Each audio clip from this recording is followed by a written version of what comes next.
The House will be in order. Pursuant to the order of the House of January 9th, 2024, the Chair will now recognize members from lists submitted by the majority and minority leaders for morning hour debate.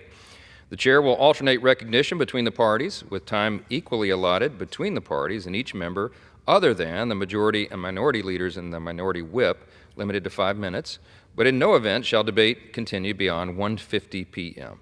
The Chair recognizes the gentleman from Pennsylvania, Mr. Joyce, for 5 minutes.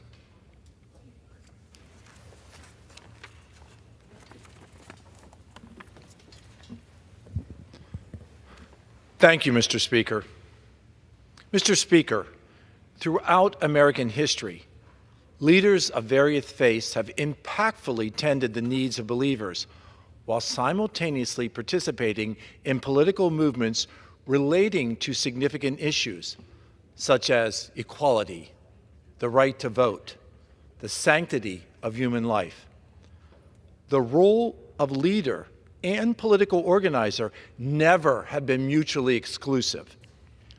I was reminded of this duality in roles by choice of the individual during a recent conversation with a constituent.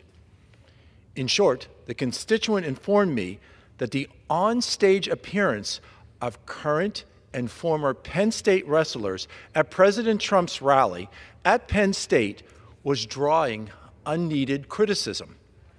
Just as religious leaders can be both devoted advocates of their ministry and passionate champions of political causes, the Penn State wrestlers most certainly are entitled by our Constitution to be both representatives of their athletic program and citizens who are actively engaged in the electoral process. The Nittany Lion wrestling program is renowned, not only for producing national championship teams, but for developing wrestlers who have dominated their sport on the collegiate level and then represented our country in international competitions as recently as the Olympic Games in Paris this past summer. Our nation prides itself on the inclusive nature of our political process. It is wrong to advocate for engaged citizenry on one hand, while selectively choosing citizens who can participate and who cannot on the other hand. According to recent reports, voter turnouts among people ages 18 to 29 was a mere 42% overall in the most recent presidential election. And that figure, that 42%, is at least 10% lower than the turnout of the same group 4 years prior in the 2020 presidential election. Mindful of that decline, the Penn State wrestlers, particularly those who are still pursuing their degrees, should be applauded for embracing one of our most cherished freedoms, the right to vote. Competing as a wrestler does not preclude an individual from expressing political viewpoints, despite criticism that might or might not be of partisan nature. As a proud Penn State alumnus, I witnessed firsthand the wrestlers exercising their First Amendment right to free speech and encouraging all Americans to cast their ballot. Our great nation needs the wisdom, enthusiasm, and talents of people across generations to overcome the challenges that were the focus of our most recent election. It is fair to say that the generation with the most at stake is the youngest generation. And so, it is their leadership that should be encouraged. It is their perspective that must be considered. And it is their voices that must be heard. For the benefit and for the enrichment of all Americans, I congratulate these young wrestlers for exercising their constitutional rights. And I personally thank them for their commitment to engaging in our political process. Thank you.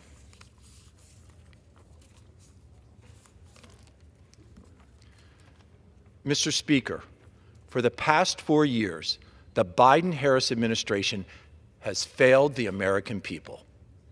Under President Biden's watch, our adversaries have emboldened, inflation has skyrocketed, and our borders have been left unsecure. With these crises, they have seen Americans be put in danger. We recognize that the Biden-Harris administration had no answers. They had no solutions on how to keep us safe. And yet, now the American people have spoken.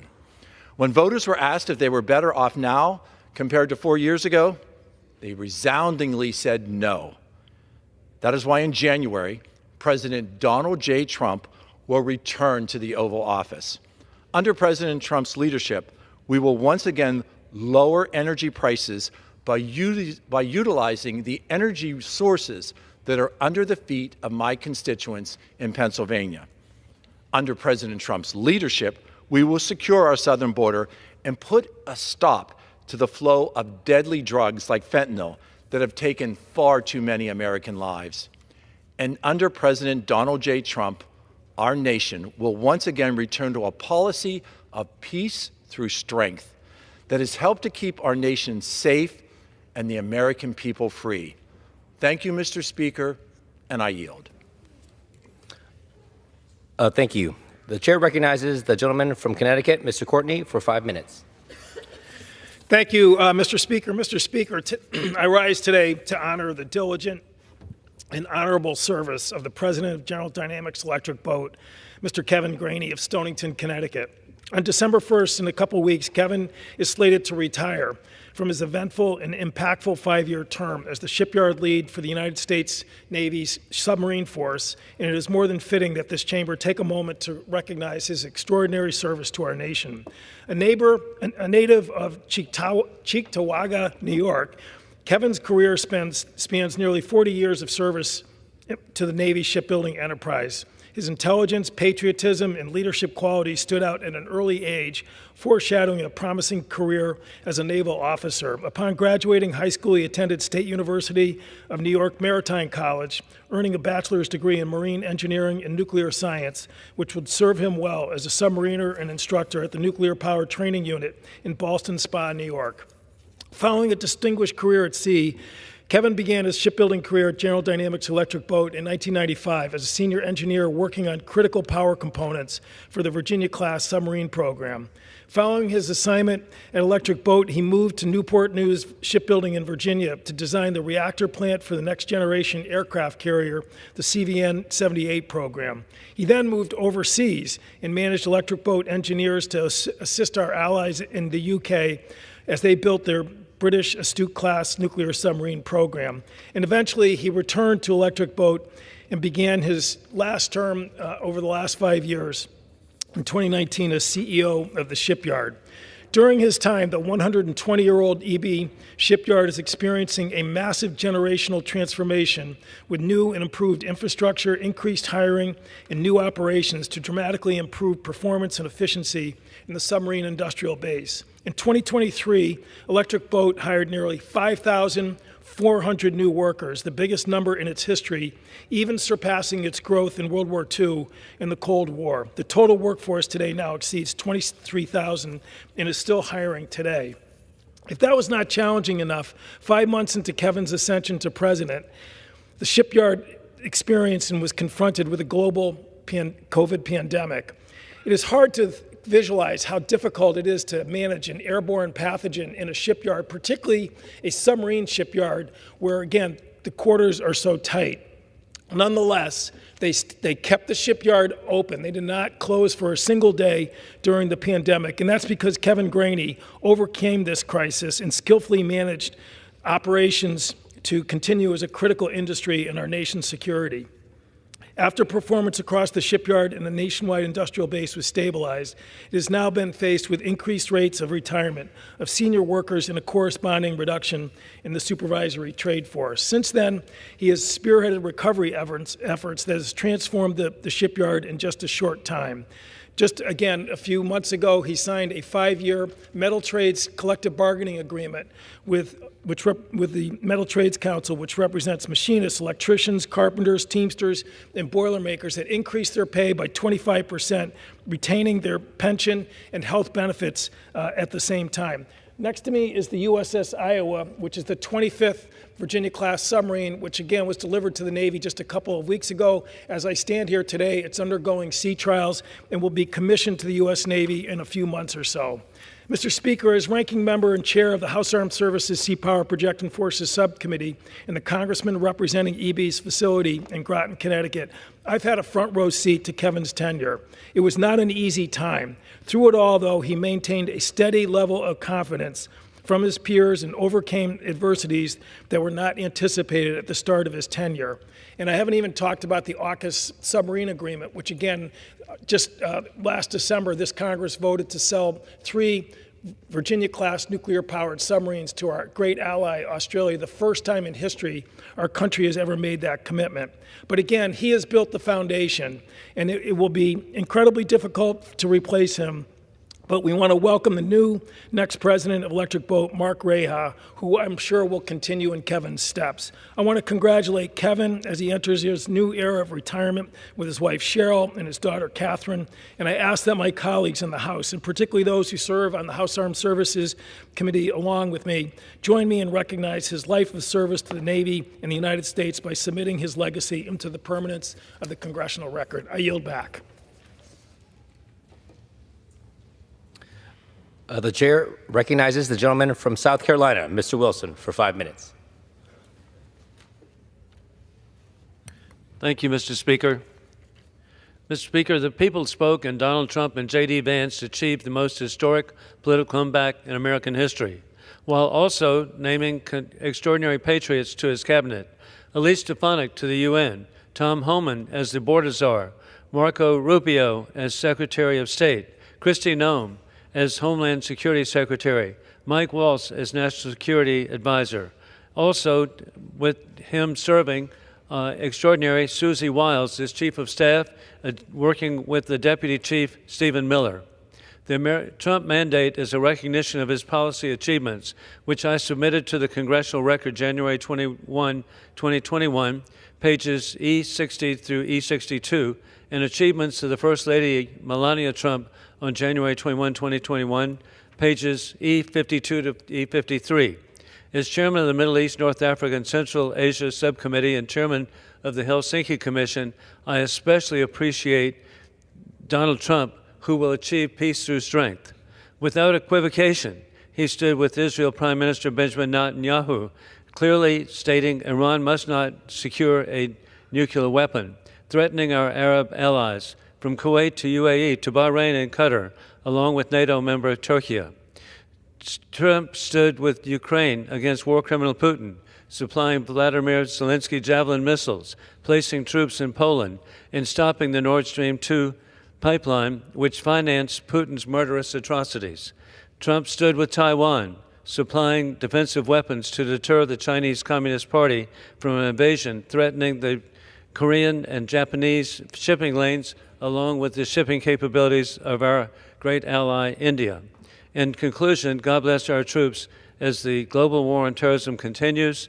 Open borders for dictators puts all Americans at risk of more 9/11 attacks imminent, as warned by the FBI. Trump will reinstitute existing laws to protect American families and establish peace through strength. I yield back. Pursuant to Clause 12A of Rule 1, the chair declares the House in recess until 2 p.m. today.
The House will be in order.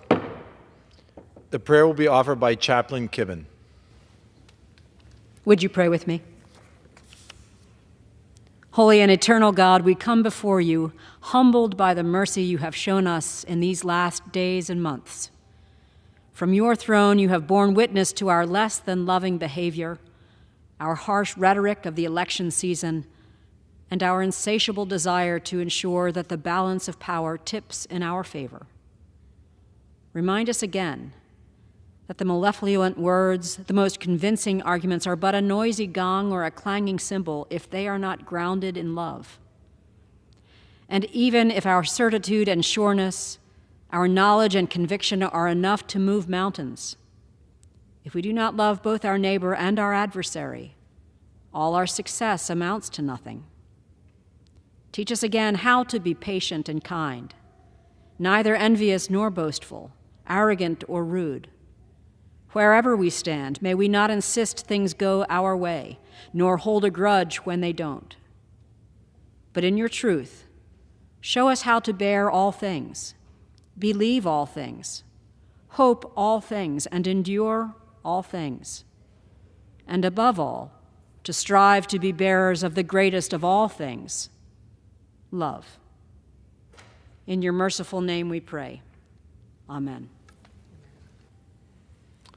The chair has examined the journal of the last day's proceedings and announces to the House the approval thereof. Pursuant to Clause 1 of Rule 1, the journal stands approved. The Pledge of Allegiance will be led by the gentleman from South Carolina, Mr. Wilson. Everyone, including our guests in the gallery, please join in. I pledge allegiance to the flag of the United States of America and to the republic for which it stands, one nation, under God, indivisible, with liberty and justice for all. For what purpose does the gentleman from Maryland seek recognition? Mr. Speaker, I ask unanimous consent that the order of the House on November 5th, 2024 regarding H.R. 82 be vacated. Without objection. The chair will entertain requests for 1-minute speeches. For what purpose does the gentleman from Maryland seek recognition? Mr. Speaker, I seek recognition to address the House for 1 minute, unanimous consent to address the House for 1 minute and to revise and extend my remarks. Without objection, the gentleman is recognized for 1 minute. Thank you, Mr. Speaker. I rose to vacate the order of the House on November 5th because having reviewed the Speaker's announced policies, the decision in the chair should have been to not entertain the motion to table on that day. I yield back. The gentleman yields back. For what purpose does the gentleman from Massachusetts seek recognition? The gentleman is recognized. Mr. Speaker, I rise today to recognize and honor my constituent, Dr. Victor Ambrose of the University of Massachusetts Chan Medical School, on being awarded the Nobel Prize for his work on microRNA. He shares this tremendous distinction with Gary Ruvkin of Harvard Medical School, and I'm proud to be from Massachusetts today. Mr. Speaker, decades ago, scientists discovered that our genes, the tiny strands of DNA that make us who we are translated into another compound called RNA, which helps make sure our cells function. But thanks to the laureate's work, we now know that tiny pieces of RNA, called microRNA, can actually do things all by themselves, speeding up or slowing down important cellular functions. Their work has opened up unprecedented new research opportunities when it comes to all kinds of things, including cancer treatment. So thanks to this work, we've learned more about we've learned more about how we become who we are. Dr. Ambrose, I speak for Worcester, for Massachusetts, for the United States and the world when I say thank you for your contributions to our understanding of how we become who we are. And with that, I yield back my time. The gentleman yields. For what purpose does the gentleman from South Carolina seek recognition? I ask unanimous consent to address the House for 1 minute, revise and extend my remarks. Gentleman is recognized. Thank you, Mr. Speaker. Congratulations to Speaker Mike Johnson for his achievements of the passage of critical legislation in the House and his leadership in maintaining the Republican majority. Quote, "We flipped blue seats red, and we kept this majority," end of quote, said Speaker today on the Capitol steps with the proven leaders Steve Scalise, Tom Emmer, and Richard Hudson. The Speaker heard from the American people and has given them voice and change that Americans deserve. Families have suffered high prices for everyday items, dangerously open borders, and national security in jeopardy. Speaker Johnson has pledged, quote, "We're going to raise America First banner over this place," end of quote. I was grateful to, in July, be with the Speaker in Milwaukee to lead the applause for his statement of being a Reaganite for peace through strength. In October at Lake Como, Italy, I was there as he represented America so well. And last month at Mar-a-Lago, I was grateful to be present as he confirmed the Trump-Johnson partnership. In conclusion, God bless our troops as the global war on terrorism continues. Open borders for dictators put all Americans at risk of more 9/11 attacks imminent, as warned by the FBI. Trump will reinstitute existing laws to protect American families.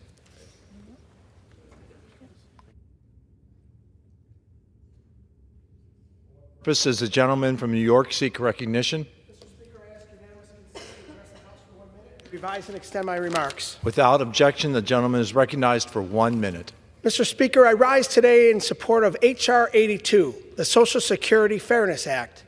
People in Western New York and across the country rely on Social Security to meet their basic needs and live well.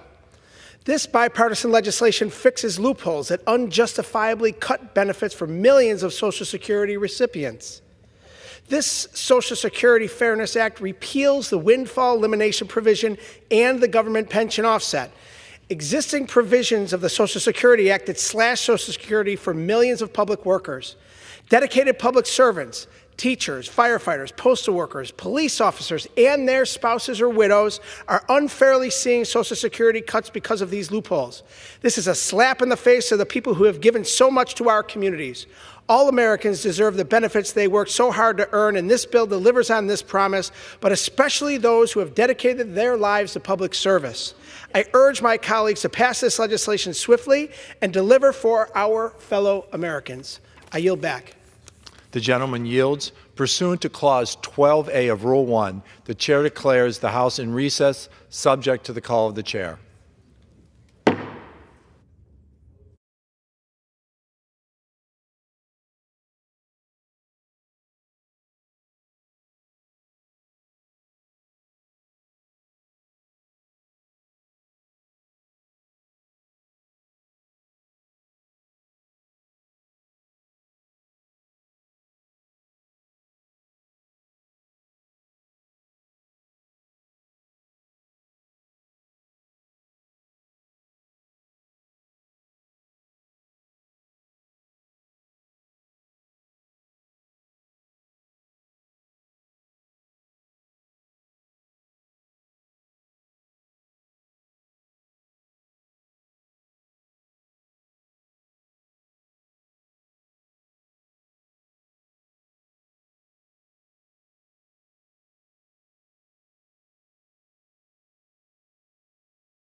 The House will be in order.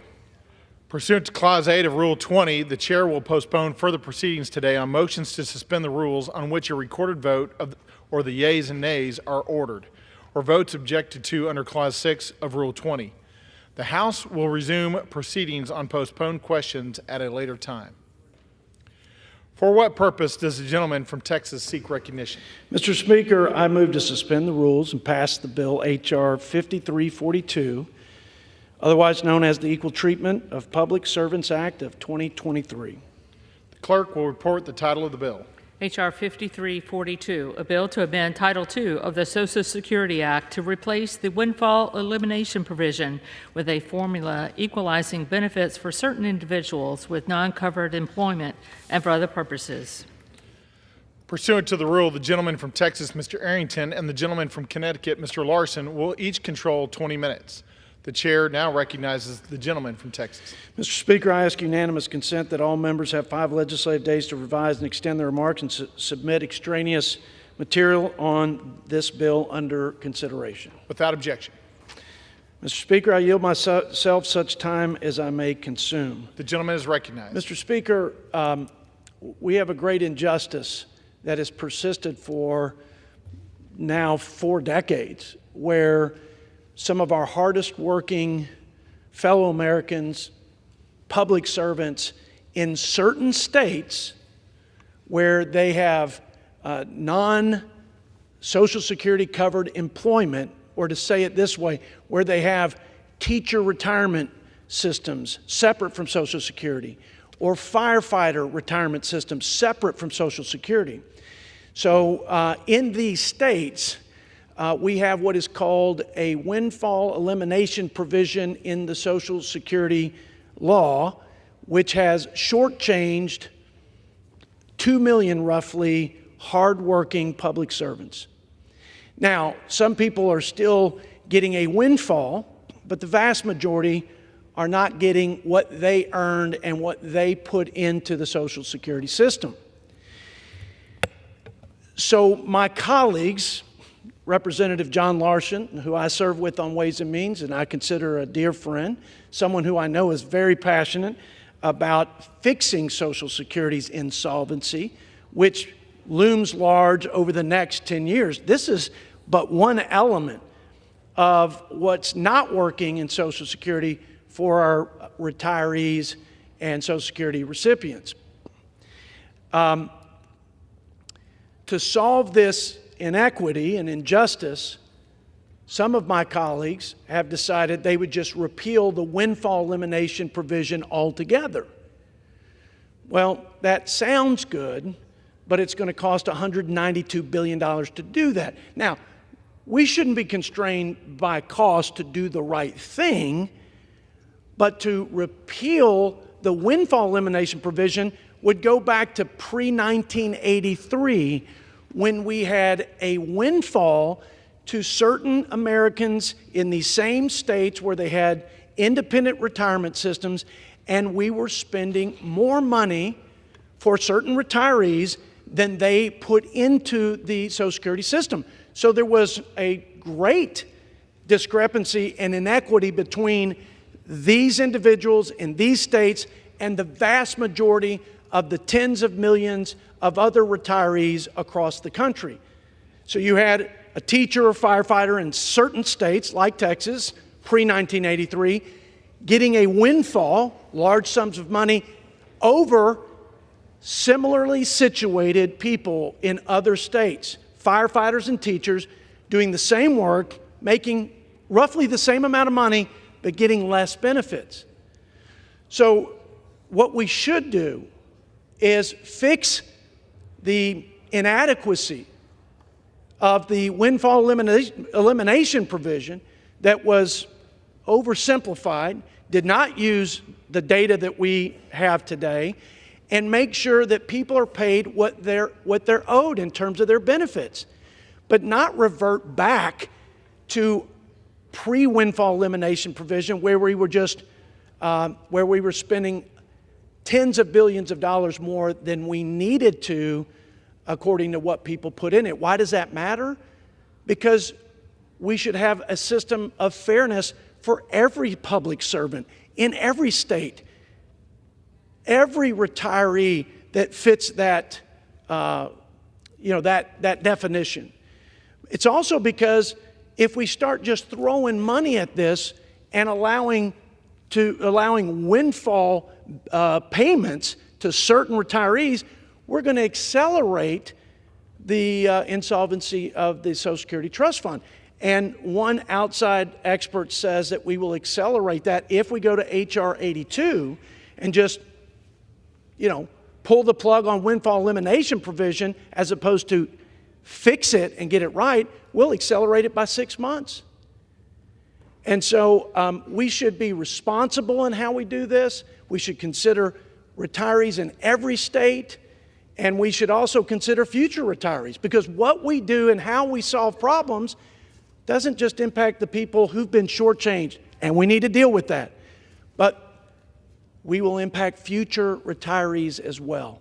And I'm just simply asking my colleagues to do the right thing, address this inequity with WEP and our public servants, but do it the right way so that we don't compromise the integrity and the fiscal responsibility of managing the trust funds and put these public servants now, once again, at odds with the vast majority of public servants who are retired. That's a mouthful, John Larson, by the way. This is a complex issue, but what's not complicated is people who've been shortchanged need to get the money that they rightfully are owed by their government. And I think I can start there and say, Democrat and Republican colleagues alike agree on that. But my bill will do it in a fiscally responsible way. I think this H.R. 82 is well intended, but it's going to accelerate the bankruptcy of Social Security, and that's not good for anybody, current or future retirees. I yield the balance of I reserve the balance of my time, Mr. Speaker. The gentleman from Texas reserves. The gentleman from Connecticut, Mr. Larson, is recognized. Thank you, Mr. Speaker. I yield myself as much time as I may consume, and want to start by acknowledging my good friend and colleague and thank him. I think his heart is in the right place. I think he's attempting, and let me say, having worked on this issue for a number of years, to have a Social Security, and in this case a portion of it, come to the floor, albeit under suspension and not through regular order, Mr. Speaker, is a step in the right direction. But the American people have got to be outraged by the fact that it's been over 50 years since Congress has adjusted Social Security. By that I mean enhanced Social Security for its recipients.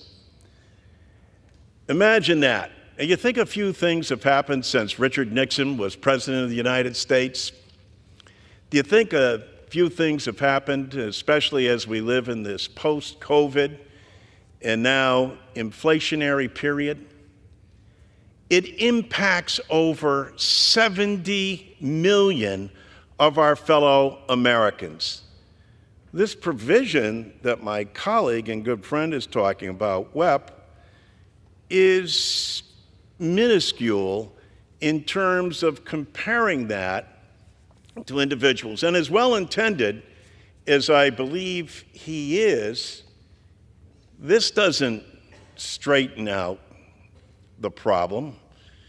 In our bill, Social Security 2100, we repeal WEP and GPO, and we pay for it. And that is the responsible thing that Congress has to do on behalf of the American people. Here's the facts. 70 million Americans rely on Social Security. And it's the nation's #1 anti-poverty program for the elderly, and the #1 anti-poverty program for children.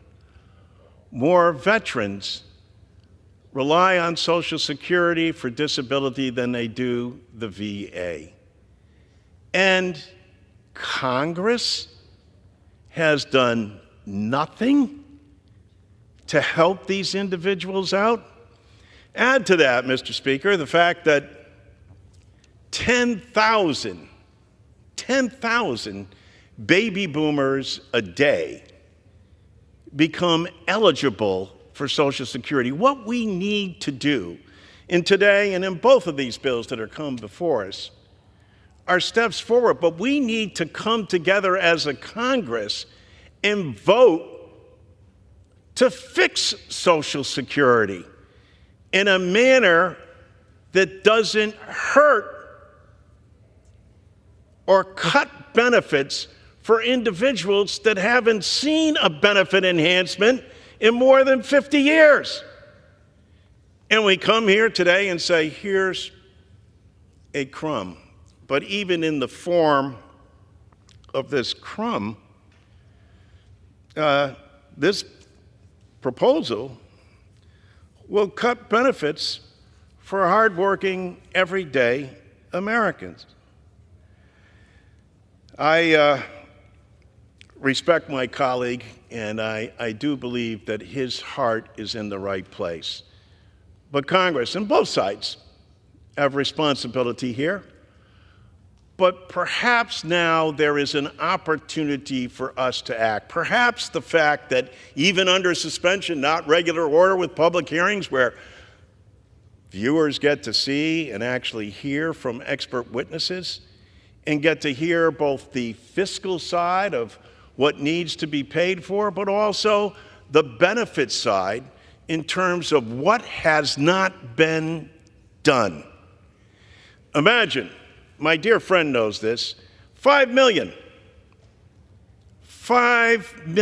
of our fellow Americans, and they're in Texas and they're in Connecticut, get below poverty level checks from their government. So it's great that you have a proposal for WIP, but 5 million people currently on Social Security get below poverty level checks from the wealthiest nation in the world and from a country that's had a program in place, but Congress hasn't acted in over 50 years.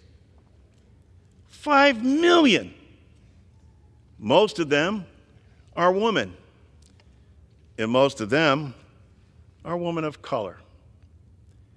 Then there's more than 33 million, who the only benefit that they have, the only thing that keeps them out of poverty is Social Security. And Congress hasn't acted since 1971, and these people will be hurt by this proposal. Benefit cuts in a time of inflation. Ask your constituents back home, Mr. Speaker, whether or not they can afford this cut. Now, here's the other irony. Here we have one of the great economic development plans ever instituted by the United States Congress. That's right, an economic development plan, Social Security. How so? Every district on average has about 143,000 on average Social Security recipients. Every district monthly receives on average $200 million in cash coming into their district. In fact, my dear friend and colleague here, $222 million comes into your district on a monthly basis. And you have more than 95,000 retirees, 9,000 children who get money from Social Security, 10,000 widows, 4,800 spouses, and 14,000 disabled. And Congress has done nothing. Nothing. And these cuts that will take place because Congress hasn't stepped up and said we need to fund this program, not cut it. Some may argue, well, you know, back in '83 they did do something. Yeah, what they did is they raised the age. Another great proposal on the other side. For every year you raise the age, that's a 7% cut in benefits. So let's raise the age to age 70, the Republican Study Committee says. And what does that do? Cuts benefits by 21%. Aren't you glad that you worked hard and invested and put your money aside so that you could find out that, yeah, well, what we're going to do is raise the age so you work longer, and as you're living longer, we expect that you'll get less in retirement, not more. It makes no sense whatsoever. We need to come together as a Congress and vote to enhance the nation's #1 anti-poverty program for the elderly and for our children. I respect the good intentions that people have, but as they say, the road to hell oftentimes is paved with good intentions. And in this case, though, let's not talk about the parties. There's a lot of blame to go around here. How about we focus on the people, the American people, who we take an oath of office and swear to serve? And staring this Congress in the face is over 50 years of inaction and 70 million people who are impacted by this in what is the nation's #1 anti-poverty program for the elderly and for our children. I reserve my time. The gentleman from Connecticut reserves. The gentleman from Texas is recognized. My friend mentioned my seniors in West Texas. Let me tell you what they sent me here to do. To be an advocate for them, to ensure that we have fair and just laws, to fix what's broken about Social Security, but do it in a way that we don't accelerate what will be an automatic cut in less than 10 years. By repealing the windfall that existed before 1983, you're saying you're okay with taxpayers just spending more money than they should, more money than what has been earned and owed to the seniors, and in a way that creates a vast and tremendous discrepancy and inequity between 2 million people in several states as opposed to almost 60 million across the country. How unfair, how nearsighted and narrow-minded can we be not to consider the fact that we will have a bankrupt system and that we have future seniors that can't bank on their retirement because we want to go back to pre-windfall where it doesn't make sense, Mr. Speaker. And listen, the Democrats had control of this place from top to bottom in 2020 and 2022, and they didn't fix it. Republicans have had control when I was a freshman in 17. Let me tell the world, they didn't fix it. The only way we're going to fix it is if we come together, and I agree with Mr. Larson, there are broader provisions to look at and the system as a whole to address going forward. And you mentioned benefits. That's a great place to do it, but to suggest that we're going to go back pre-windfall elimination provision and have a $2,500 additional cut in 2033 because we're not doing it the right way and responsible way and equitable way because we now have the data, I just think is egregiously irresponsible for all parties involved, including our children who don't have much of a say in this, even though they own the deferred tax on all of these programs that are bankrupt, including Medicare. With that, I yield 3 minutes to my colleague from Texas, Mr. Chip Roy. The gentleman from Texas, Mr. Roy, is recognized for 3 minutes. I appreciate my friend from Texas. I rise in support of H.R. 5342, the Equal Treatment of Public Servants Act, which my friend from Texas introduced, which was modeled or introduced as similarly to a bill that our fellow Texan Kevin Brady introduced, because it is a responsible piece of legislation designed to address a problem head on. But here's the problem. Everybody at home watching this, they need to understand the joke. We're playing with house money yet again. We're playing with funny money. We're pretending and lying to the American people that the Social Security funds that are extracted from their checks is sitting in a lockbox. It's sitting in an account for them. It is not. That is a lie. The money is taken out of your check now, and that money is then given to those people who are retiring now, those who have retired. That's the truth. It's a tax. And what happened here was we messed up because we're government. We mess up almost every single second. Government messed up, and now we're trying to fix the mess up. But in this case, my friend from Texas has introduced a bill that responsibly fixes the mess up.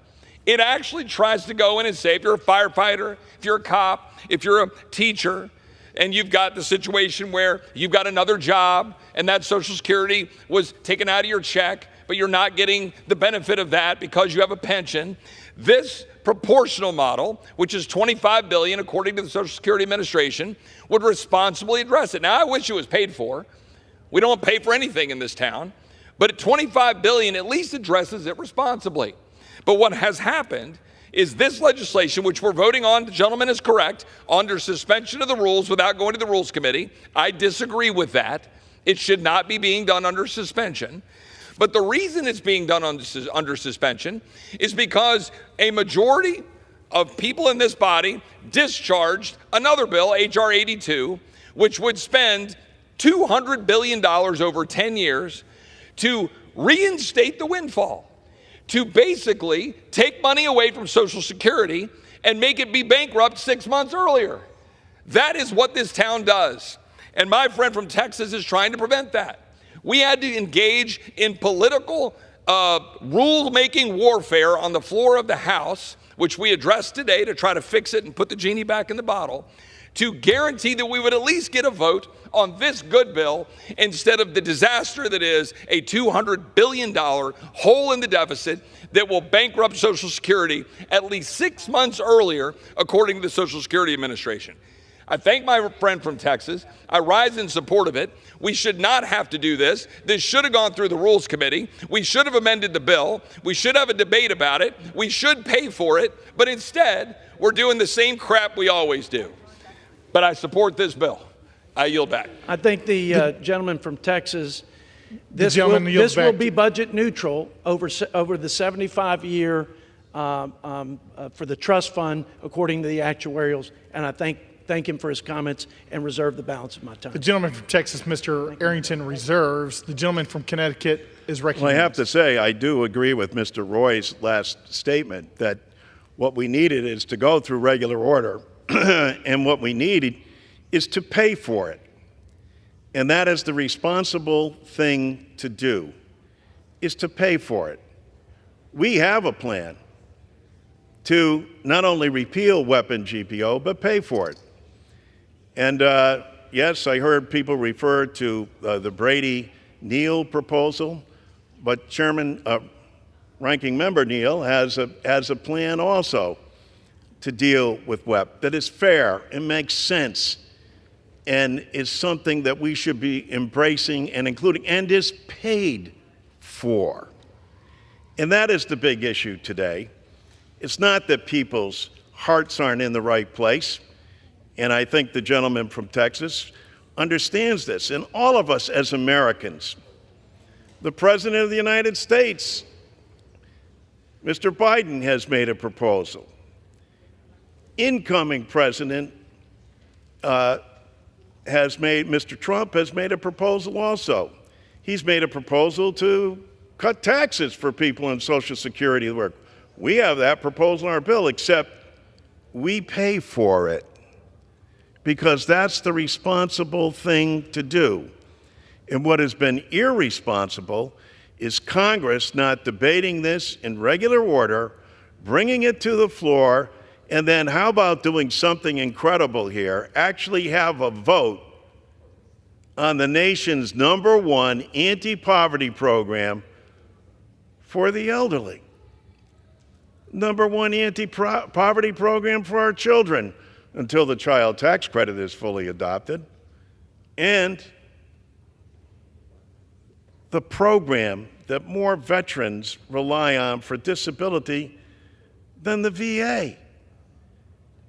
This program is so admired and respected by the American people that overwhelmingly independents, Republicans, and Democrats all believe that it should be supported, expanded, because it hasn't been in over 50 years, and paid for. We have a plan, anxious and waiting for the debate and for the discussion and the dialogue to take place here in regular order and have a vote on a plan that's comprehensive and paid for and lifts the 5 million Americans who get below poverty level checks from the government above the poverty level and provides people with the opportunity in every single one of our communities to get the benefits they richly deserve. I reserve. The gentleman from Connecticut reserves. The gentleman from Texas is recognized. Mr. Speaker, I yield now as much time as he may consume to my colleague, friend, and gentleman from the great state of Missouri, Mr. Smith. The gentleman from Missouri is recognized. Thank you, Mr. Speaker. The Windfall Elimination Provision, or WEP, as it is more commonly known, was put in place more than 4 decades ago to prevent workers with earnings that were exempt from Social Security payroll taxes from getting more generous treatment from Social Security than workers who spent their whole careers contributing to Social Security. Unfortunately, WEP still results in overly generous payments for some while unfairly penalizing others. H.R. 5342, the Equal Treatment of Public Servants Act, provides current beneficiaries affected by the WEP with an additional $100 per month and replaces the current law, WEP for future beneficiaries, with a new formula that bases benefits on a worker's total career earnings.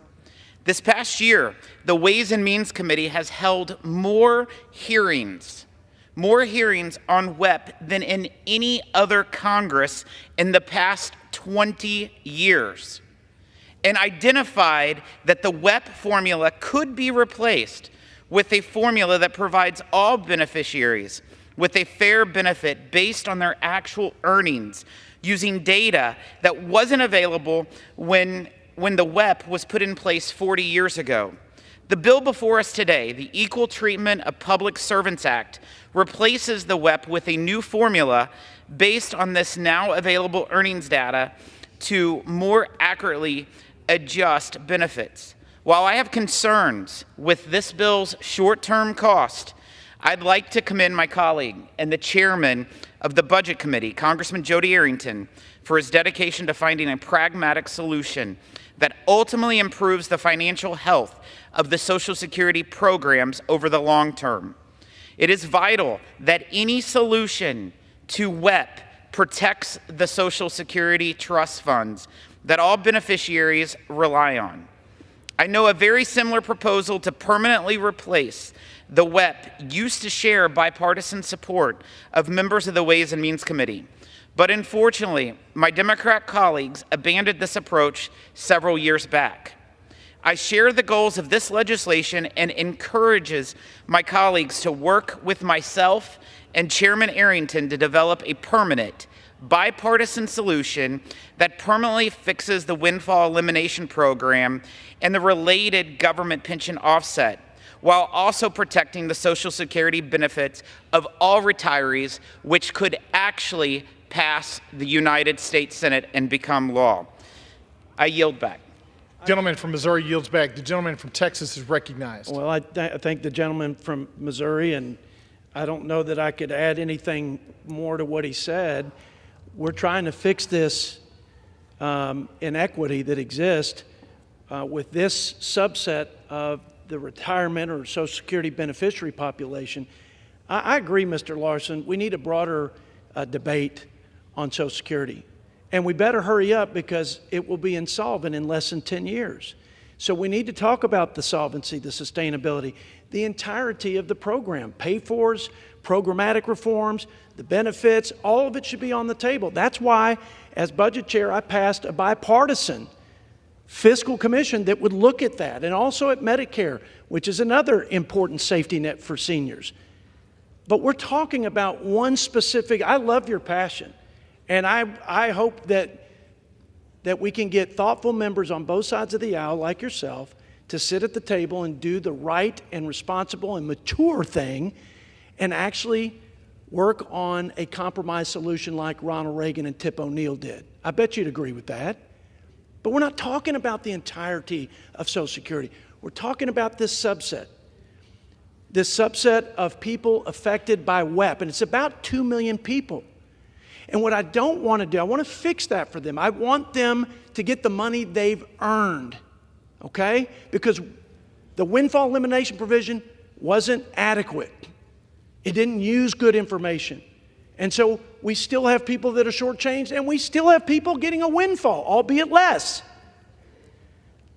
When we have the ability and the wherewithal and the tools and the data to actually fix it without just eliminating WEP and going back to where the inequity is greater than what it is today, because my state and your state, those public servants would get more than they put into Social Security. And then we accelerate the insolvency. And then we add to the cuts that will be automatic on seniors by $2,500 in 2033. And we give almost no peace of mind and hope for future seniors and our children and grandchildren that this important anti-poverty safety net program for seniors will still be there when they need it. It's too easy just to throw money at every problem up here when you're borrowing from China and you've got a $2 trillion deficit that will double in 10 years. We have higher levels of indebtedness than we had when we were fighting Imperial Japan and Nazi Germany.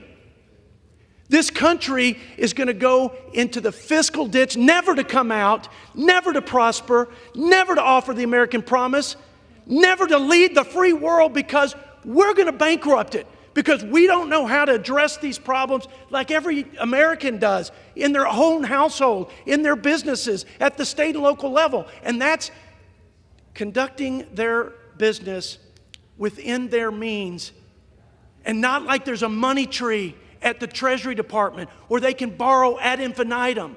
That's not reality. That's not reality. Let's fix it.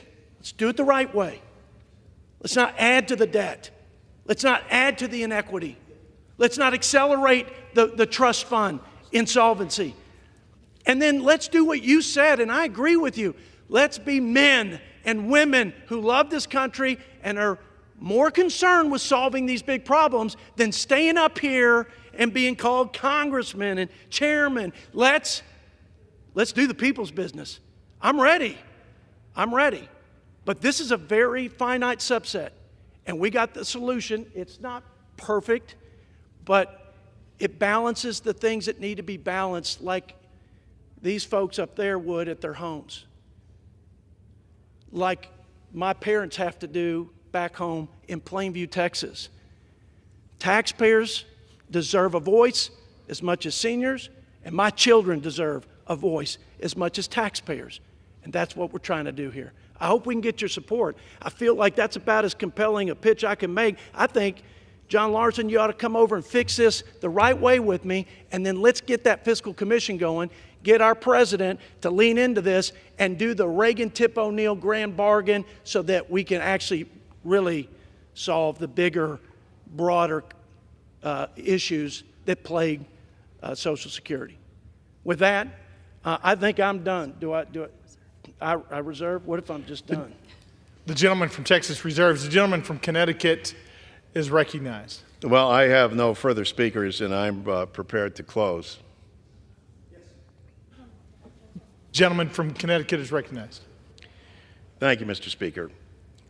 Well, I think you gave a very impassionate plea, but I think we have to dispense with we're throwing money at the problem.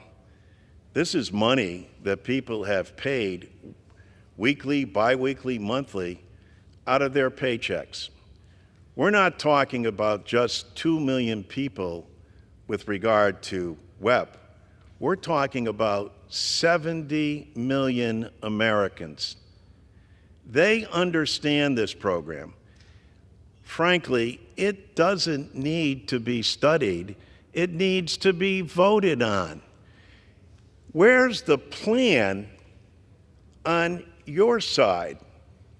We have a plan, and God only knows that plan should be subject to debate and discussion, but the plan is to enhance Social Security, not to cut it,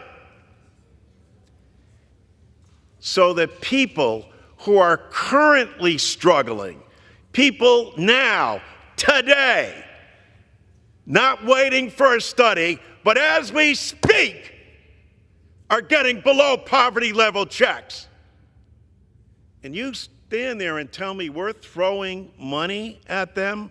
They didn't think it was throwing money when they were paying the money out of their paycheck, and they put their trust and confidence in the United States of America to return to them a benefit that has been the #1 anti-poverty program for the country. I don't care what party you're in or who you are, you understand what Social Security has meant to you. Social Security is the safety net for capitalism. It's what allows entrepreneurialism to succeed, for people to take risk. And if they fail, and unintentionally or otherwise, people are disadvantaged or out of work, they are protected. We learned that lesson after the Great Depression. And if you think it can't happen again, it can. In 2008 and 2009, people saw their 401k become a 101k. And during that time, that trust fund never missed a payment. Not a pension payment, not a disability payment, not a spousal or child payment. What it needs is Congress to act and Congress to vote. And Congress is going to go one of two ways. They're either going to enhance the benefit and say, hey, you know what? This hasn't been adjusted in over 53 years. And we recognize we have the responsibility to do that. But we haven't acted. We haven't voted. Both sides haven't acted. But now is the time for us to act and to vote and put a plan in front of people that they get the opportunity to choose. If you got a better plan, we've got one. We've got one that expands benefits and is paid for. We actually have the temerity to ask people that pay nothing to actually contribute to Social Security, just like they do to this great military that we have in this nation. People don't go out and buy their own tanks and don't go out and buy their own F-35s. And it's long overdue that people in this country all contribute their fair share to the process. This is the safety net for capitalism and entrepreneurialism in order for us to survive. And every single district is benefited by it. It's an economic development plan. How do you explain to people? How can you look them in the eye and say, well, I'm sorry, we couldn't do anything for you, even though Your districts all receive over $200 million, and yet we haven't done anything to enhance that. And we're suggesting that they take less while they're living longer. Where do they spend that money? They spend that money right back in your district, at the local pharmacy, at the grocery store, paying their rent and mortgages, at the dry cleaners. It all goes back to the American people and allows our economy to flourish. The brilliance of Franklin Delano Roosevelt is still with us today. The obstinance of Congress not voting to enhance people's benefits in more than 50 years? Ask anyone in your district, have things changed for them since 1971? And could they use a little help from their Congress? And wouldn't it make sense? How many do you think even understand there's a cap on Social Security? And we're proposing that we lift the cap on people making over $400,000, that they actually would have to pay the same thing that someone making $30,000, $50,000, $100,000 makes. They all pay. Isn't that the fair thing to do in the country, so that all of your constituents and mine and all 435 members of this body can make sure that we're taking care of the people that we're sworn to serve, especially those that are already retired, those that are there now.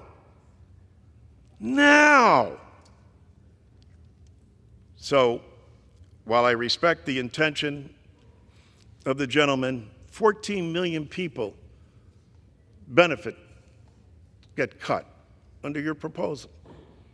14 million. That's not acceptable. I yield back. The gentleman yields back. Members are reminded to direct their comments to the Speaker. The gentleman from Texas is recognized.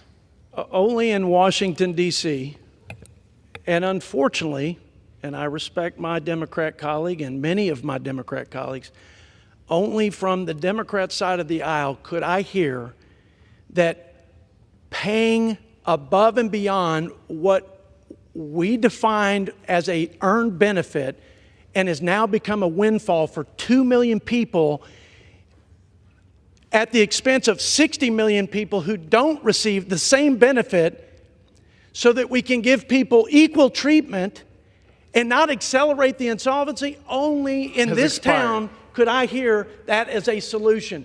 That is not a solution. It's a bad plan. Let's have the broader debate about Social Security, which is what you're suggesting. The gentleman's time has expired. But let's fix this. Does the gentleman yield back? The gentleman yields back the balance of my time. The question is, will the House suspend the rules and pass the bill, H.R. 5342? Those in favor say aye. Those opposed, no. In the opinion of the chair, 2/3 being in the affirmative. Speaker, on that, I demand the yeas and nays. The yeas and nays are requested. All those in favor of taking this vote by the yeas and nays will rise and remain standing until counted. A sufficient number having risen, the yeas and nays are ordered. Pursuant to Clause 8 of Rule 20, further proceedings on this question will be postponed.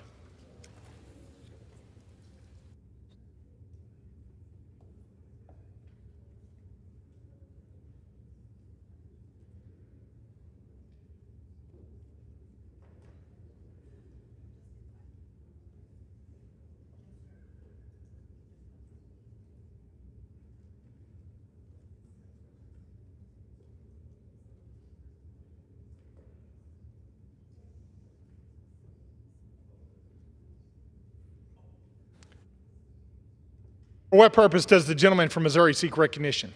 Thank you, Mr. Speaker. I move to suspend the rules and pass the bill H.R. 82, the Social Security Fairness Act of 2023. The clerk will report the title of the bill. H.R. 82, a bill to amend Title II of the Social Security Act to repeal the government pension offset and windfall elimination provisions. Pursuant to the rule, the gentleman from Missouri, Mr. Smith, and the gentleman from Connecticut, Mr. Larson, each will control 20 minutes. The chair now recognizes the gentleman from Missouri. Mr. Speaker, I ask unanimous consent that all members have 5 legislative days to revise and extend their remarks and submit extraneous material on the bill under consideration. Without objection. Thank you, Mr. Speaker. Mr. Speaker, I rise to speak on H.R. 82, the Social Security Fairness Act of 2023, which fully repeals Social Security's windfall elimination provision and government pension offset. The WEP and GPO are 2 Social Security policies that adjust benefits for workers who receive a pension from jobs that were exempt from Social Security payroll taxes, frequently police, firefighters, teachers, and other public servants. These 2 provisions affect around 4% of all Social Security beneficiaries, more than 60% of whom are concentrated in 10 states. These 2 policies were put in place more than 4 decades ago to prevent workers with earnings that were exempt from Social Security payroll taxes from getting more generous treatment from Social Security than workers who spent their whole careers contributing to Social Security.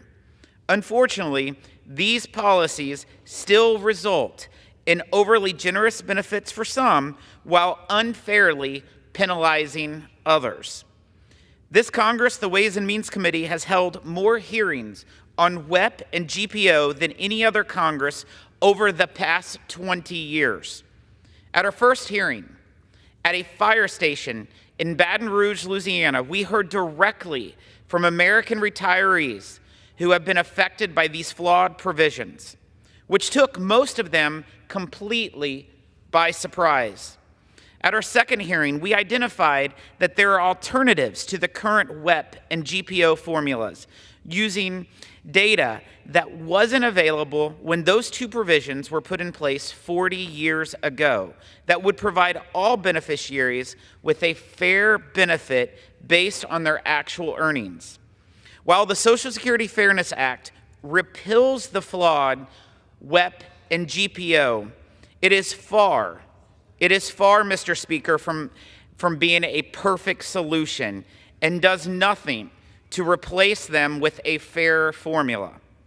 Unfortunately, without a replacement, this bill is projected to cost Social Security almost $200 billion over the next 10 years and expedite Social Security's insolvency by about 6 months. When that happens, it's projected that all beneficiaries, not just those affected by the WEP and GPO, will receive a 20 to 25% benefit cut. The WEP and GPO are flawed, but they were put in place for a reason, to try and fairly account for workers holding jobs both outside and inside the Social Security system. I think everyone agrees they have done an imperfect job in treating all workers fairly, and that is certainly something we need to fix.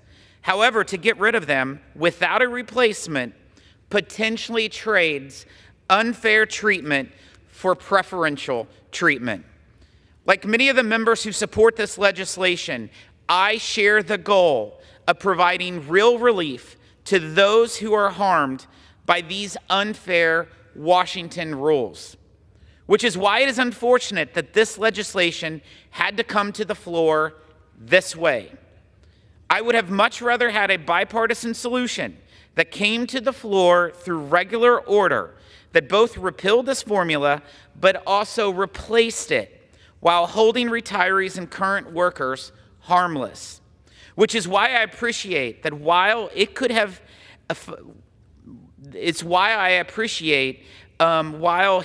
filed a consensus calendar motion for H.R. 82 more than 460 days ago, Representative Garrett Graves instead chose to work in good faith with the committee to find a fully paid-for alternative.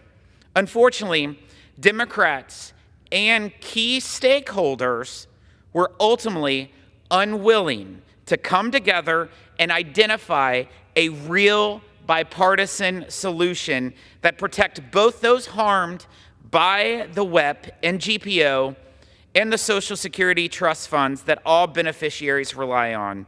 If we don't want to be right back here next Congress, I urge my colleagues on both sides of the aisle to work with us to fix this issue moving forward and protect the retirement security of all American seniors. With that, I reserve the balance of my time. The gentleman from Missouri reserves. The gentleman from Connecticut is recognized.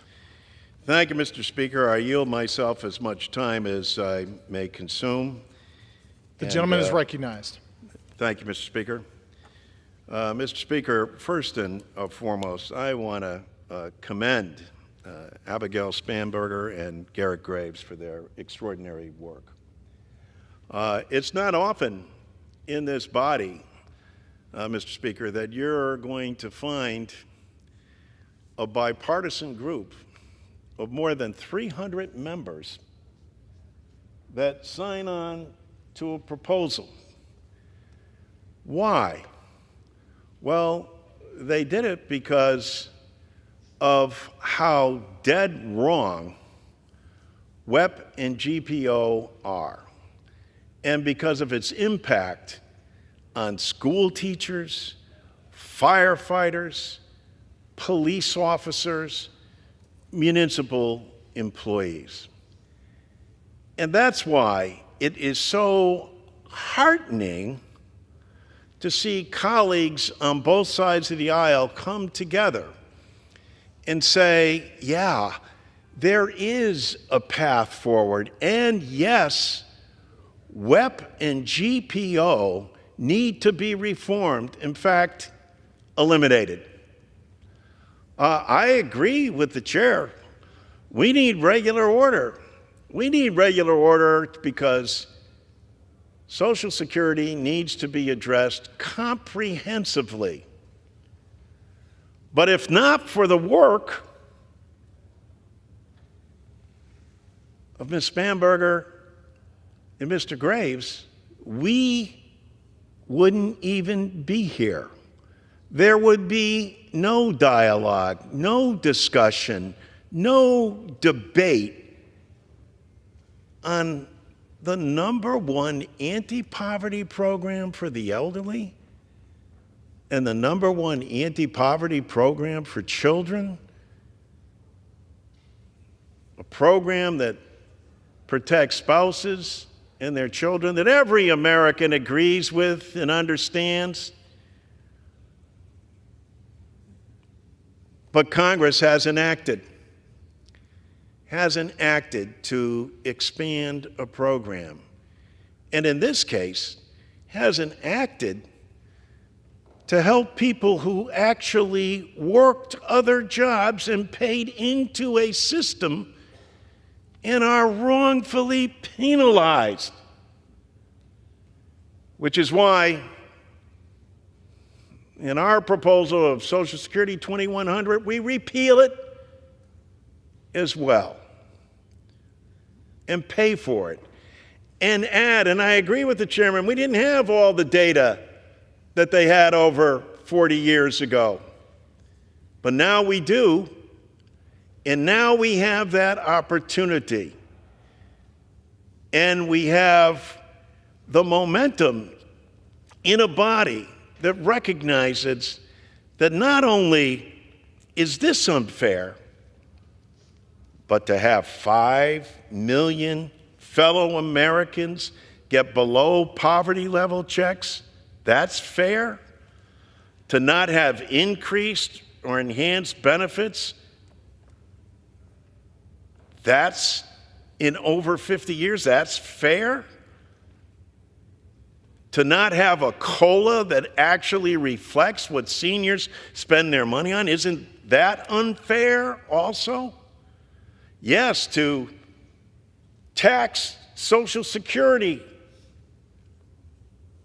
with regular income after you've retired. Isn't that unfair? Yes. It needs to be addressed. I thank the people that have done this and have brought this, and we need to respond comprehensively, but I will add that we need to pay for it as well. But people who have strove to bring this to the floor deserve tremendous credit, and I yield to Ms. Spanberger, 3 minutes. The gentlelady from Virginia is recognized. Thank you, Mr. Speaker. I rise today as the representative for tens of thousands of Virginians whose earned retirement benefits have been slashed by the windfall elimination provision and the government pension offset for far, far too long. And I urge my colleagues, 330 of whom have co-sponsored this legislation, to join us in passing the Social Security Fairness Act this evening and put an end to this theft. For generations, hardworking Americans have been promised that if you work hard, you save, you contribute to your Social Security, you will be afforded a secure retirement with your earned benefits.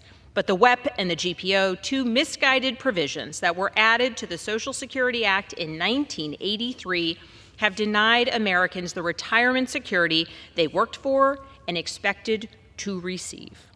Today, the WEP steals benefits from more than 2 million retired Americans, more than 45,000 Virginians, who both paid into Social Security for long enough to earn these benefits and worked in the public sector during their careers. These are firefighters who worked a second job to make ends meet, police officers who began a second career after leaving the force, teachers who took a summer job to cover the bills and buy school supplies. And they are federal employees who went on to work in the private sector. They are all receiving a fraction of their earned Social Security benefits. And the GPO denies benefits to more than 750,000 Americans and nearly 8,000 Virginians, people who dedicated their careers to public service, who were then robbed of the survivor benefits that they should have received while dealing with the death of a spouse. These Americans, they've been punished simply because they chose to selflessly serve our communities and our country. And I have heard from thousands of Virginians about this issue. Francis, a retired police officer in Virginia, is seeing his benefits slashed by the WEP. Richard, a veteran who served our nation first in the military, then in civil service, and then in the private sector, he sees nearly half of his Social Security benefits stolen. And that's been the case for the past 15 years, even though he started working when he was 16 years old and he started paying into Social Security.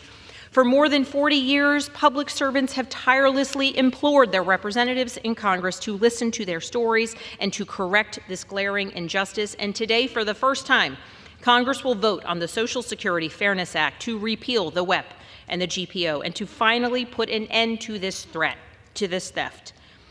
And let me be very clear, the long-term solvency of Social Security is an issue that Congress must address. And the issue of how much those earned benefits pay to those who are in their retirement is something that must be addressed. But that is a separate issue. I yield the lady additional time. The gentlelady is recognized.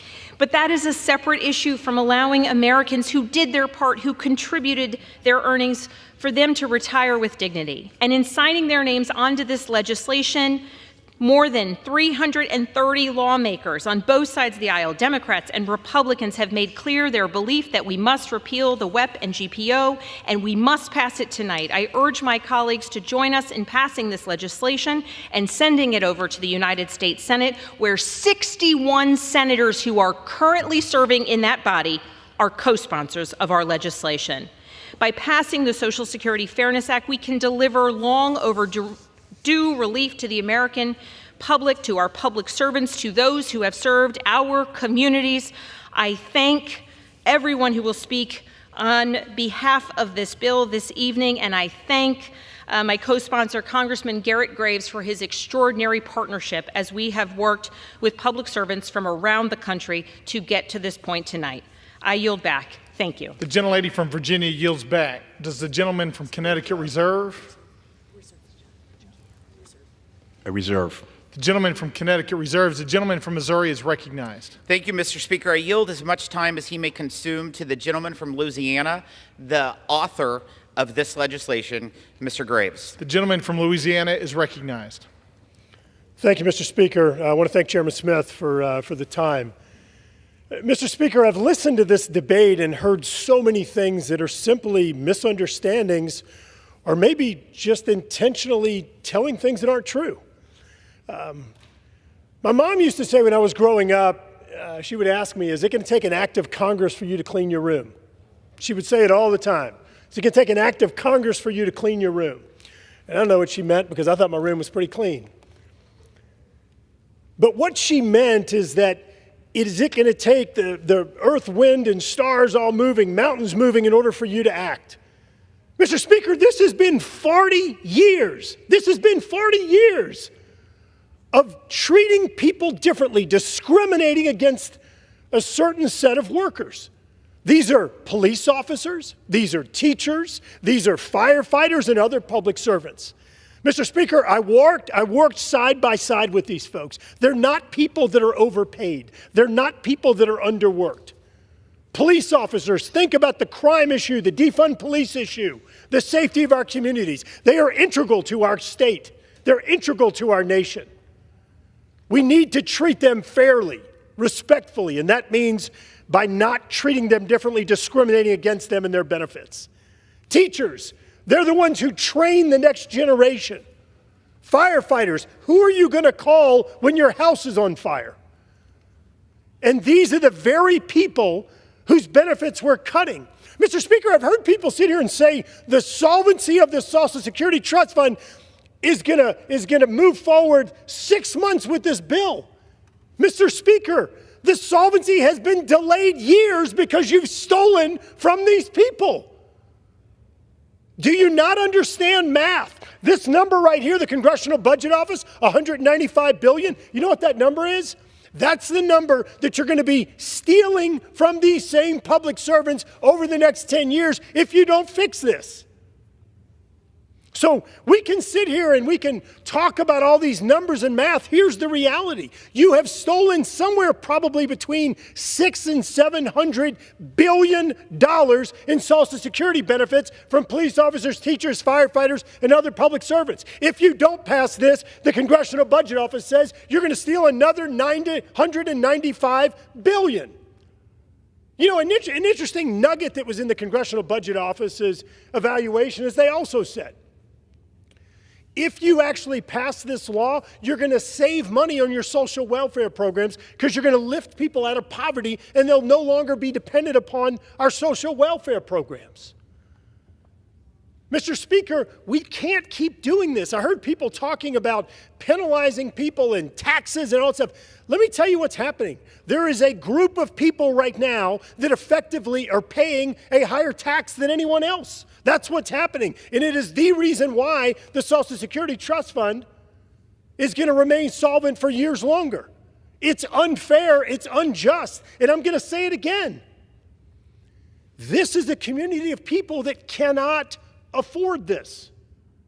This is a community of people that are some of the hardest working folks in our community, and they have been stolen from for 40 years. Very simply, Mr. Speaker, here's the scenario. Let's say that Chairman Smith and I were both security guards. We got paid the same amount of money over the same period of time. After 20 years, I say I'm out, and I go back and I help to raise family. Mr. Smith goes on, Chairman Smith goes on to become a sheriff's deputy, and he does it for 10 years. When he retires, when we retire on the same exact date, my Social Security benefits may be $1,500, $1,800 more. Why? Why? We paid the same amount, same period of time into the Social Security Trust Fund. Mr. Speaker, look, there are folks that have tried to throw up other legislation and say that these other alternatives are the right way to go. Mr. Speaker, there is one bill in this Congress that has a majority of Republicans and a majority of Democrats. I don't know the number right now. I know recently it was the most co-sponsored bill in all of Congress with over 12,000 bills introduced. The most co-sponsored bill. And you know what? We didn't go through the regular committee process. I do want to thank Chairman Smith for working with us. But you know what we did? We had a hearing in Louisiana. We had a hearing in Washington, D.C. We negotiated for months trying to get there, and we couldn't. But there's one package that has the support of the majority of Republicans, the majority of Democrats, and will fix this once and for all. How in the world we're trying to beat up on the bill that is the most co-sponsored bill in Congress? My friend Mr. Larson was talking about the divisiveness, the polarization. My gosh, we have finally come together on something. Let's pass this bill. Let's show America that we can do what's right and what's just. And let's make sure this bill gets through the Senate, gets to the president's desk, and it doesn't take another 40 years to do what's right. Yield back. Gentleman yields. Reserve. The gentleman reserves. The gentleman from Connecticut is recognized. Yes, I yield a minute to the gentlelady from Illinois, Congressman Brzezinski. Thank you, Mr. Speaker, and thank you to my Democratic colleague. I rise today in very strong support of H.R. 82, the Social Security Fairness Act. Right now, millions of Americans who have paid into Social Security are being cut short in their benefits. Police officers, firefighters, and educators, working people who have devoted their professional lives to public service, are being unfairly punished by the windfall elimination provision and the government pension offset. The Social Security Fairness Act is a bipartisan bill to fix this, restoring benefits that our public servants have paid into throughout their careers and ensuring that every American receives the Social Security benefits that they've earned and deserve. I urge my colleagues from both sides of the aisle to come together this evening and support this legislation so that we can give these working people the retirement security that they have worked for and earned. Thank you, and I yield back. Gentlelady yields. Reserve. Gentleman reserves. The gentleman from Missouri is recognized. Thank you, Mr. Speaker. I yield 2 minutes to the gentleman from Louisiana, Mr. Higgins. The gentleman is recognized. Thank you, Mr. Speaker. Congress frequently falls short of the will of we the people. We know this as representatives. We struggle to do our best, and rarely do we have an opportunity to set things right. I have worked for 8 years on the Fairness Act, and tonight it comes to the floor for a vote. Tonight, we can repeal the unrighteous law. Tonight, men and women of this chamber, of this honored body, can recognize the significance of their signature, can honor their own signature, and cast a vote in support of H.R. 82.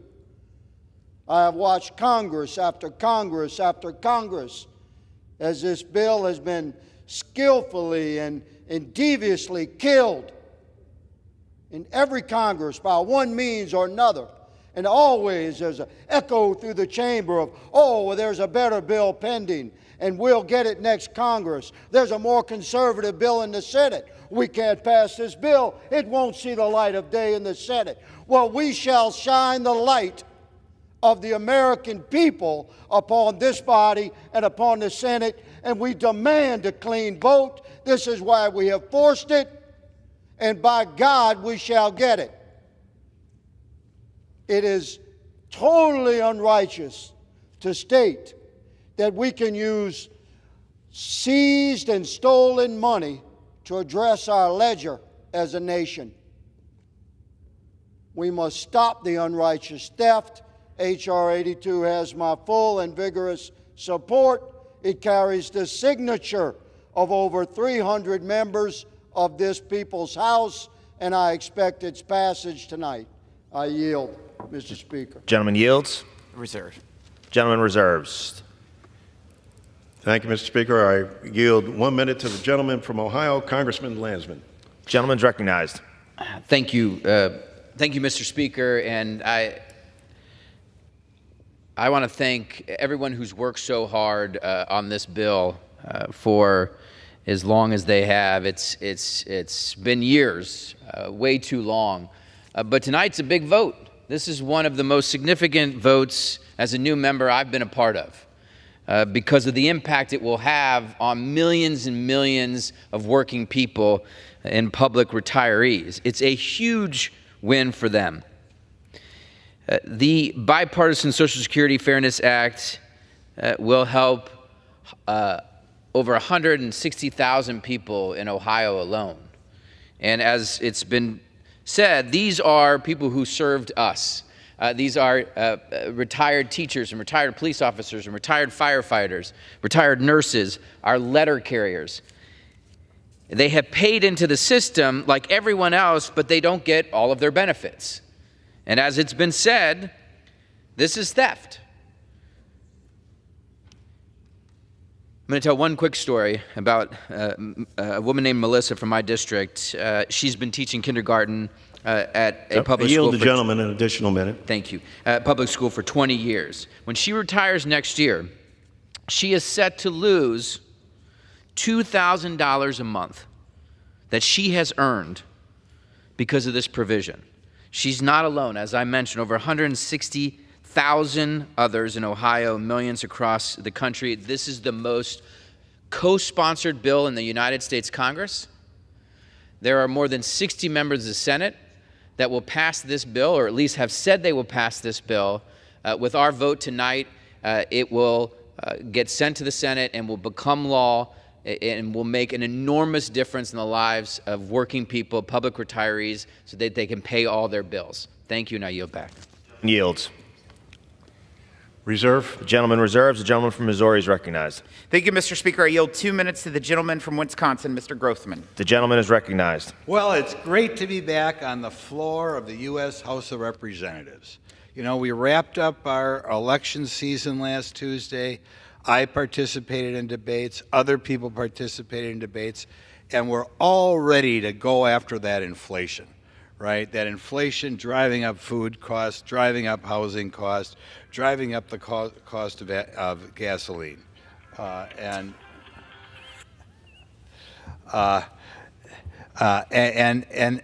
so we're ready to go back here and be a little responsible. Now, what's the first bill up? The first bill on the first day.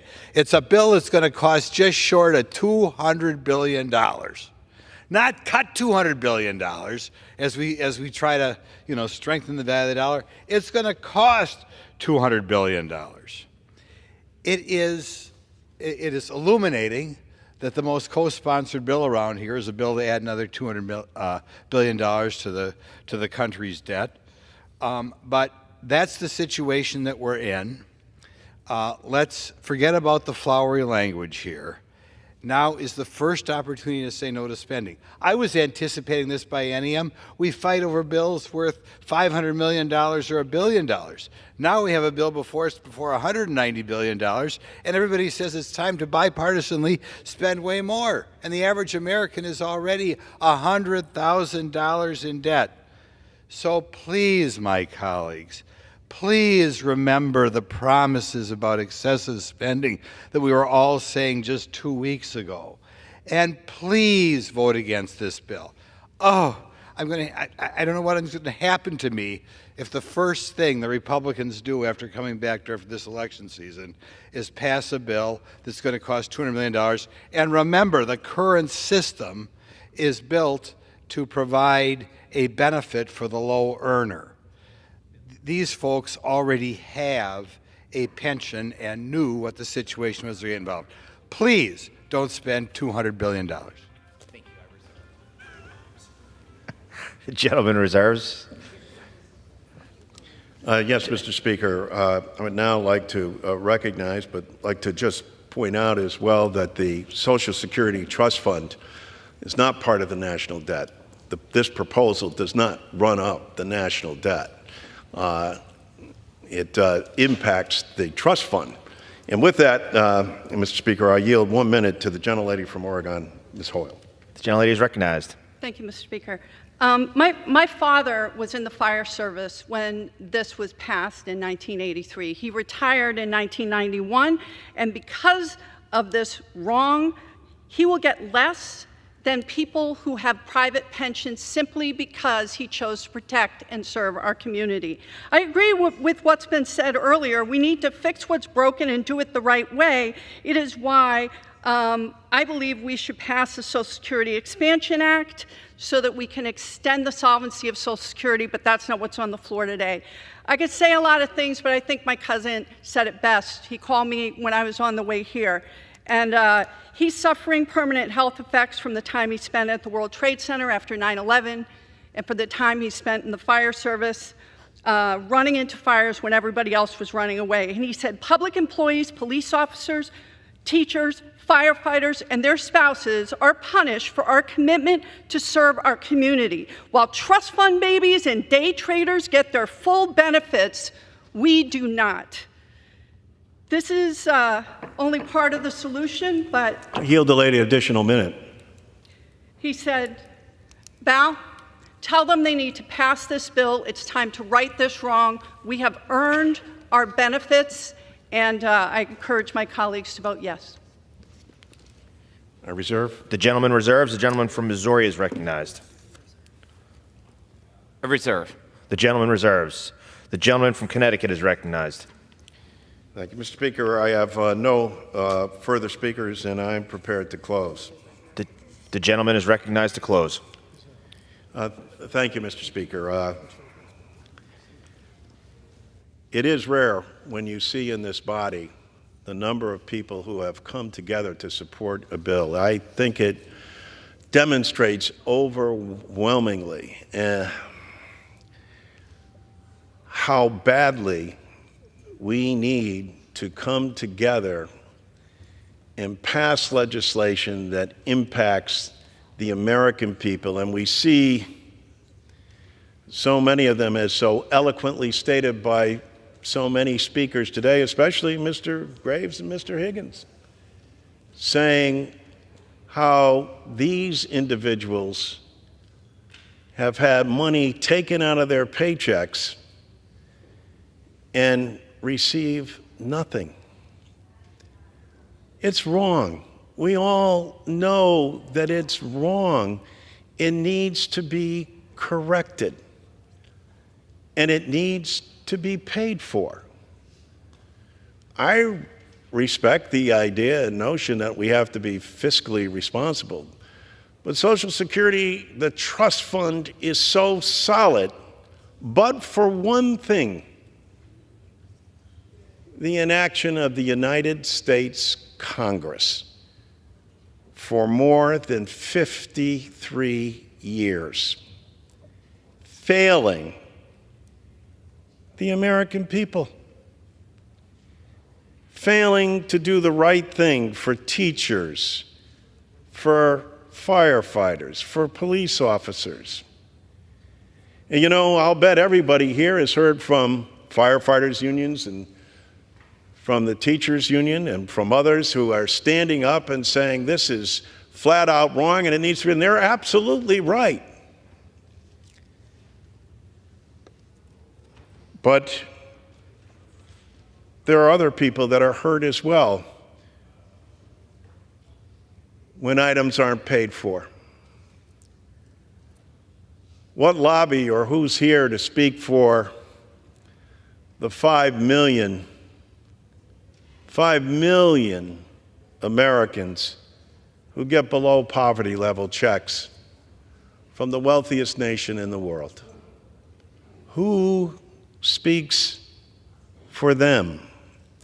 Who speaks for the more than 33 million Americans who the only benefit that they have is Social Security? And as proud of I am of the speakers on our side who have talked about the need to address this issue for people that have been hurt and disadvantaged, if we don't pay for it, we hurt and disadvantage people who are in the fund currently by not comprehensively addressing this issue and pay for it. And what that takes is for the discussion to move forward in a manner in which it goes through regular order, it's debated in committee and on the floor, and then voted on. The great news is that there'll actually be a vote, and there'll actually be a discussion, and people will have to say, well, why was that so? And what was the outcome? And in doing so, hopefully an understanding about the absolute neglect by the United States Congress, both chambers, to address the nation's #1 anti-poverty program for our elderly and for our children. It is the safety net of capitalism and entrepreneurialism. It should be something we're embracing, where both sides have good points to make. But one of them clearly isn't cutting benefits intentionally or unintentionally that end up hurting the very people we're sworn to serve, the very people that Social Security was meant to protect. The genius of Roosevelt and the Congress back in 1935 is that they got it. It took a major event like the Great Depression. But if you think it can't happen again, think back to 2008, 2009, when people's 401ks became 101ks. My God, the American people are begging us to do something, to have a vote. They're right. These benefits have been taken from them that they earned and paid for. They deserve them. But in the process, we can't hurt those people who we've also neglected. 5 million fellow Americans in all of our districts getting below poverty level checks. That is wrong. My heart is heavy because I oppose this bill because of who it impacts and hurts, but I totally respect the effort in what was done and the fact, thanks to the efforts of 300 members of this body, there will at least be a vote. Not the vote I would have preferred, but a vote. I yield back. The gentleman yields. The gentleman from Missouri is recognized. Thank you, Mr. Speaker. America's public servants deserve to be treated fairly by Social Security, and all of America's seniors deserves access to the benefits that they've earned and to live out their retirement with dignity. These truths are not mutually exclusive. We owe it to those Americans who dedicated their careers to serving the public that they are not treated unfairly because of a mistake Congress made decades ago. We also have a duty to the millions of seniors on Social Security not impacted by GPO or WEP to put in place a legislative fix that protects their benefits. I'd like to commend my colleague and good friend, Congressman Graves, for his tireless work on behalf of these seniors and encourage all of my colleagues to consider how this legislation will affect their constituents one way or another as they vote. I yield the balance of my time to Mr. Graves. The gentleman yields. Gentleman's recognized. Thank you, Mr. Speaker. Mr. Speaker, this bill has been amazing. I'll say it again. At one point, it's been the most co-sponsored bill in Congress, 330 co-sponsors. This bill has a majority of the majority. There's one Social Security fix bill that has a majority of the majority as co-sponsors. There's one bill that has the Speaker of the House as a co-sponsor that fixes this. There's one bill that has the Majority Leader of the House as a co-sponsor that fixes this. There's one bill that will truly solve this problem after 40 years of stealing from police officers, from teachers, from firefighters and others, and it's H.R. 82. Now, Mr. Speaker, at home, a lot of people are probably confused, and quite frankly, a lot of members of Congress are probably confused. Why are there two different bills that we're voting on today? I want to be very clear. One bill, H.R. 82, actually fixes the problem. I appreciate the efforts of my friend from Texas working to try to solve this. The bill doesn't do it. And let me just give you one little story, one little anecdote to make it clear. Today, Mr. Speaker, if you have a police officer killed in the line of duty, that widow, that spouse, gets zero in spousal benefits and Social Security. If we pass the other bill that was introduced, that was suddenly thrown up and put on the agenda, if we pass that legislation, that spouse will continue to get nothing. So the widow of a police officer killed in the line of duty spousal benefits will still be zero. According to all of the groups that are out there supporting this legislation, that are identified on this poster here, the other bill, H.R. 5342, would actually benefit 1 million and result in cuts to 14 million retirees. Let me say it another way. You vote yes on H.R. 5342, you are voting to cut Social Security benefits. If you want to go home and go explain that, have at it. There's one bill that solves the problem. I want to thank my good friend, Congresswoman Spanberger, for being a great partner. I want to thank Logan Delabar Hayes. I want to thank Sean, Ben, Mark, and Maggie Airy, all the folks that have been so helpful, the staff folks that have been so helpful. And while the chairman and I were unable to get to an agreement, a consensus on this, I do want to thank Chairman Smith for his tireless efforts to fix this. Lastly, Mr. Speaker, I want to say it one more time. There is one bill that has the support of the police officers, the teachers, the firefighters, and all the other retirees. I urge support for H.R. 82, and Mr. Speaker, I ask unanimous consent to include in the record a letter of support from the Federal Postal Coalition, a letter of support from the Fraternal Order of Police, from the American Federation of State and County Municipal Employees, from the National Association of Police Organizations, from the National Committee to Preserve Social Security and Medicare, from NARF, from the International Association of Firefighters, from the American Federation of Government Employees, from the, I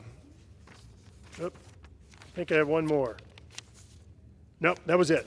Without Mr. objection. Speaker, all groups that are supporting this bill and urging a no vote on the other bill, H.R. 5342. Ask adoption of H.R. 82 and yield back. The gentleman yields. The gentleman from Missouri is recognized. Yield back the remainder of our time. The question is, will the House suspend the rules and pass the bill H.R. 82? Those in favor say aye. Aye. Those opposed, no. In the opinion of the chair, two-thirds being in the affirmative, the rules are suspended. Mr. Speaker. For what purpose does the gentleman from Missouri seek recognition? I demand the yeas and nays. The yeas and nays are requested. All those in favor of taking this vote by the yeas and nays will rise and remain standing until counted. A sufficient number having risen, the yeas and nays are ordered. Pursuant to Clause 8 of Rule 20, further proceedings on this question will be postponed.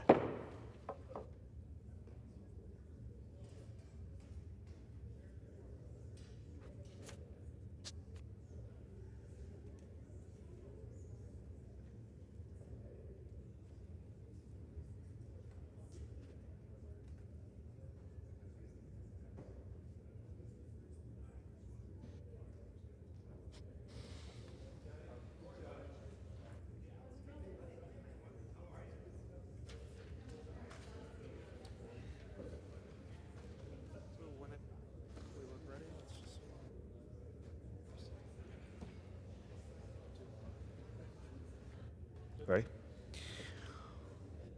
what purpose does the gentleman from Missouri seek recognition? Mr. Speaker, I move to suspend the rules and pass the bill, H.R. 9495, the Stop Terror Financing and Tax Penalties on American Hostages Act as amended. The clerk will report the title of the bill. H.R. 9495, a bill to amend the Internal Revenue Code of 1986 to postpone tax deadlines and reimburse paid late fees for United States nationals who are unlawfully or wrongfully detained or held hostage abroad, to terminate the tax-exempt status of terror-supporting organizations, and for other purposes. Pursuant to the rule, the gentleman from Missouri, Mr. Smith, and the gentleman from Texas, Mr. Doggett, each will control 20 minutes. The chair recognizes the gentleman from Missouri. Mr. Speaker, I ask unanimous consent that all members have 5 legislative days to revise and extend their remarks and submit extraneous material on this bill under consideration. Without objection. Thank you, Mr. Speaker. I rise to speak in support of H.R. 9495, brought forward by Representative Tenney, Kustoff, and Schneider of the Ways and Means Committee, as well as Representative Titus of Nevada. This bill is about stopping the abuse of the tax code by organizations that support terrorism and ensuring that those who are held against their will by foreign governments or terrorists don't suffer further from tax penalties when they return home to America. In the wake of Hamas's brutal attacks in Israel on October 7th, 2023, we've discovered material support for terrorist organizations like Hamas right here in the United States, much of which have been funded by tax-exempt organizations receiving money from American taxpayers. Tax-exempt status must be denied to any entity found to have provided material support to a terrorist organization. We must starve the aggressors of the resources they need to commit more atrocities. At the same time, Hamas is still holding hostages in Gaza, including American citizens, kidnapped by the terrorist organization on October 7th of last year. We must honor the struggle of these victims. Unfortunately, they are made to suffer unintentionally due to aspects of our tax code. When those who are wrongfully detained around the world, whether by terrorists or by governments, finally return to America, they could be subjected to tax bills, including penalties and interest on taxes that went unpaid during their captivity. H.R. 9495, the Stop Terror Financing and Tax Penalties on American Hostages Act, is the much-needed solution to both of these problems. Under this legislation, the IRS will be given the tools it needs to ensure that American citizens held hostage or wrongfully detained and their families do not incur penalties for late tax payments while in captivity. American victims and their families already went through a nightmare. Tax penalties just add to the harm. This legislation would also close the IRS loophole that terrorist organizations have exploited for years. It builds on the committee's anti-terror financing efforts by prohibiting organizations from maintaining tax-exempt status if they are found to have provided material support or resources to a terrorist or terrorist-supporting organization within a 3-year period. This issue is devastating. Let me provide 2 examples. One, U.S.-based tax-exempt organizations hired a so-called journalist in Gaza who was a member of Hamas and was literally holding Israelis taken hostage on October 7th in his own home. He was paid using tax-exempt funds. He was paid using tax-exempt funds. That organization is still an operating tax-exempt here in the U.S. today, even though the Ways and Means Committee has called for the revocation of their status, the IRS commissioner has yet to do anything. Another tax-exempt organization based in the U.S. financially sponsored and funded a foreign group that was just designated by Treasury as a sham charity and a funder of terrorism. The IRS, once again, has yet to revoke the sponsor's tax-exempt status. This legislation is needed. It received overwhelming support, bipartisan support, in the Ways and Means Committee. I look forward to seeing H.R. 9495 receive even more bipartisan support here on the House floor today. I reserve the balance of my time. The gentleman reserves. The gentleman from Texas is recognized. Mr. Speaker, at this time I would yield myself 4 minutes. Gentleman's recognized.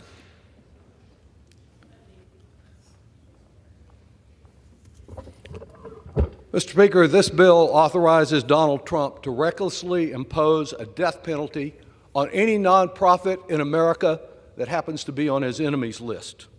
With this bill, he can destroy the very life of civil society in this country, one group after another, even though the group involved that he targets as a terrorist supporting group has not violated a single law. Even though the group has not been presented with a shred of evidence or the public for doing this, without offering any specific explanation or reason as to why the life is being taken out of this civil society group, and without providing a day in court, a hearing, and without any meaningful right of appeal, no matter how capricious, no matter how unjustified Trump's action may be. H.R. 9495 is a repackaged version of legislation that was originally filed months ago with good intentions, including that of some of my Democratic colleagues. With Trump's election, the conditions have changed.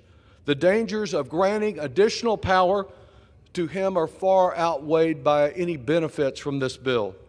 This is the same Trump who vowed to be dictator on day one and has declared the greatest danger our country faces today is the enemy within. This bill is now opposed by a growing number of civil society groups, over 120 groups, the ACLU, the Brennan Center, the NAACP, Planned Parenthood, the Center for American Progress, the American Federation of Teachers, a list that goes on, the Freedom of the Press Foundation. This legislation is done in the name of stopping financial support for terrorism. All of us support stopping terrorism. Like everyone here, I've done that, and I have previously voted for this very language, not once but twice, though the last time it came before our committee, I voiced the very same concerns about the lack of due process that I voiced today. Since none of the deficiencies of this bill have been corrected and no amendment is offered today, we must reject it. If he is on a march to make America fascist, we do not need to supply Donald Trump with any additional weapons to accomplish his ill purpose. Our freedoms will not be destroyed in one great blow. No, it will be 1,000 cuts over the term of this administration, undermining our liberties one after another. To those who say that this bill only applies to groups that are supporting terrorism, consider how very expansive that term can be, both at home and abroad. The foreign tyrants that Donald Trump so much admires have imprisoned journalists, academics, and rights activists by claiming that they are supporters of terrorism. State and federal elected officials in this country have called for terrorism investigations or prosecution of major news outlets. Trump himself has criticized and labeled anti-racist activists as terrorists. Some have mischaracterized environmental groups as eco-terrorists.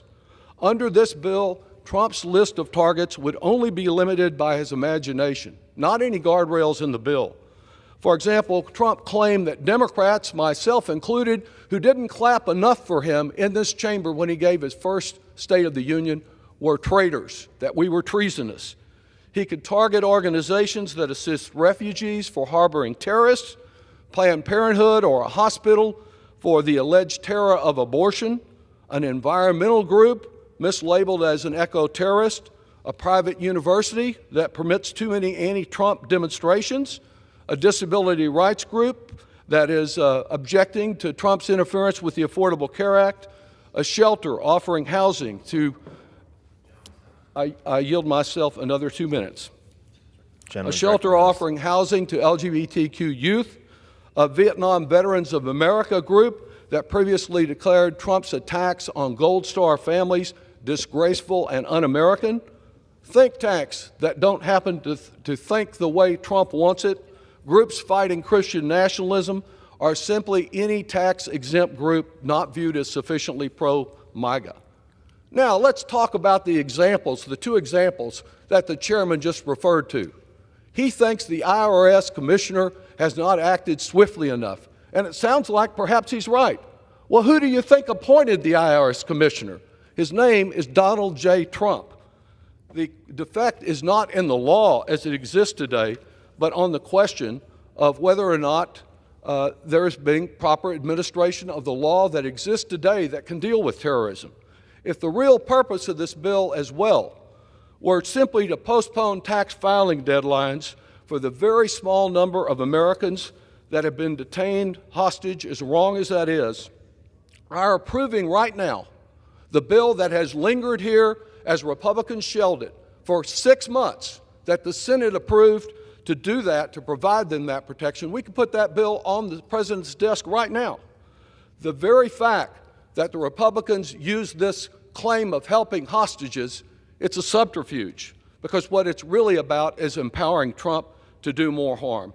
They are, in essence, holding the hostages hostage once again. I yield back and reserve the balance of my time. The chair would remind members to refrain from engaging in personalities towards the president-elect. The gentleman from Missouri is recognized. Thank you, Mr. Speaker. May the record also reflect the truth and the facts. And the IRS Commissioner, Mr. Werfel, was appointed by President Biden, not President Trump. Let's get the facts straight. I would yield as much time as she may consume to the gentlelady from New York, Ms. Tinney. Gentlelady is recognized. Thank you, Mr. Speaker. I rise in support of Stop Terror Financing and Tax Penalties on American Hostages Act, H.R. 9495. The intent of this bill is simple. No American who has suffered the injustice of wrongful detention or hostage-taking by our adversaries should return home to face penalties and interest from their own government. Under current tax law, individuals who have been held against their will can be subject to late tax payment penalties and interest after returning home from captivity. Not only does this defy common sense, it defies compassion. This is an obvious flaw, and that only worsens the trauma of individuals and families who have already faced extraordinary challenges. In addition to righting this egregious wrong, the bill revokes the tax-exempt status for organizations found to be supporting these terrorist groups. By the way, an initiative that passed unanimously in the House Ways and Means Committee. Contrary to what some of my colleagues across the aisle believe, the American people do not want hard-earned tax dollars to be funneled to terrorist organizations. Numerous House Ways and Means Committee investigations have uncovered evidence that groups like Samadoun, for example, are actively laundering funds through nonprofit organizations to terrorist organizations. This comes at an important time, as last month marked 1 year since Hamas's brutal attack on Israel, with many hostages currently being wrongfully detained at the hands of designated terrorist groups like Hamas. The Stop Terror Financing and Tax Penalties on American Hostages Act will ensure that American hostages, wrongful detainees, and their families are not further burdened with the tax penalties and interest for circumstances beyond their control.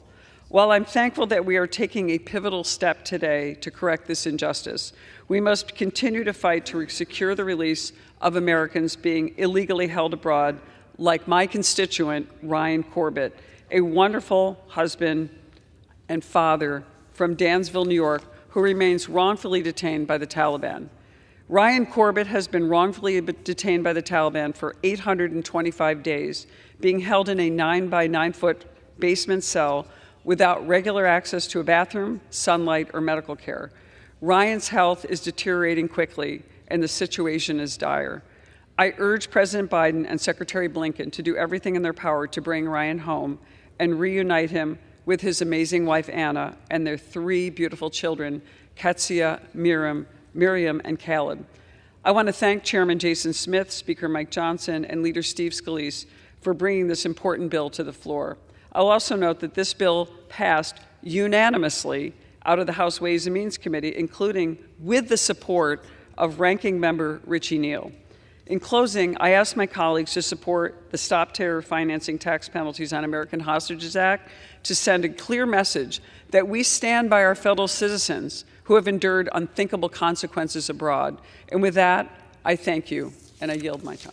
The gentlewoman yields back. The gentleman from Missouri reserves, and the gentleman from Texas is recognized. I yield myself 10 seconds to tell the chairman he is absolutely right. I stand corrected concerning the IRS commissioner. That's the only thing I stand corrected on, and I would be glad to join him in a further appeal to the current commissioner if the facts are as you say, because none of us want to see a dollar, profit or nonprofit, going to terrorism. And with that, I would yield 3 minutes to the gentleman from Virginia, Mr. Byer. The gentleman from Virginia is recognized for 3 minutes. Yeah, thank you, Mr. Speaker.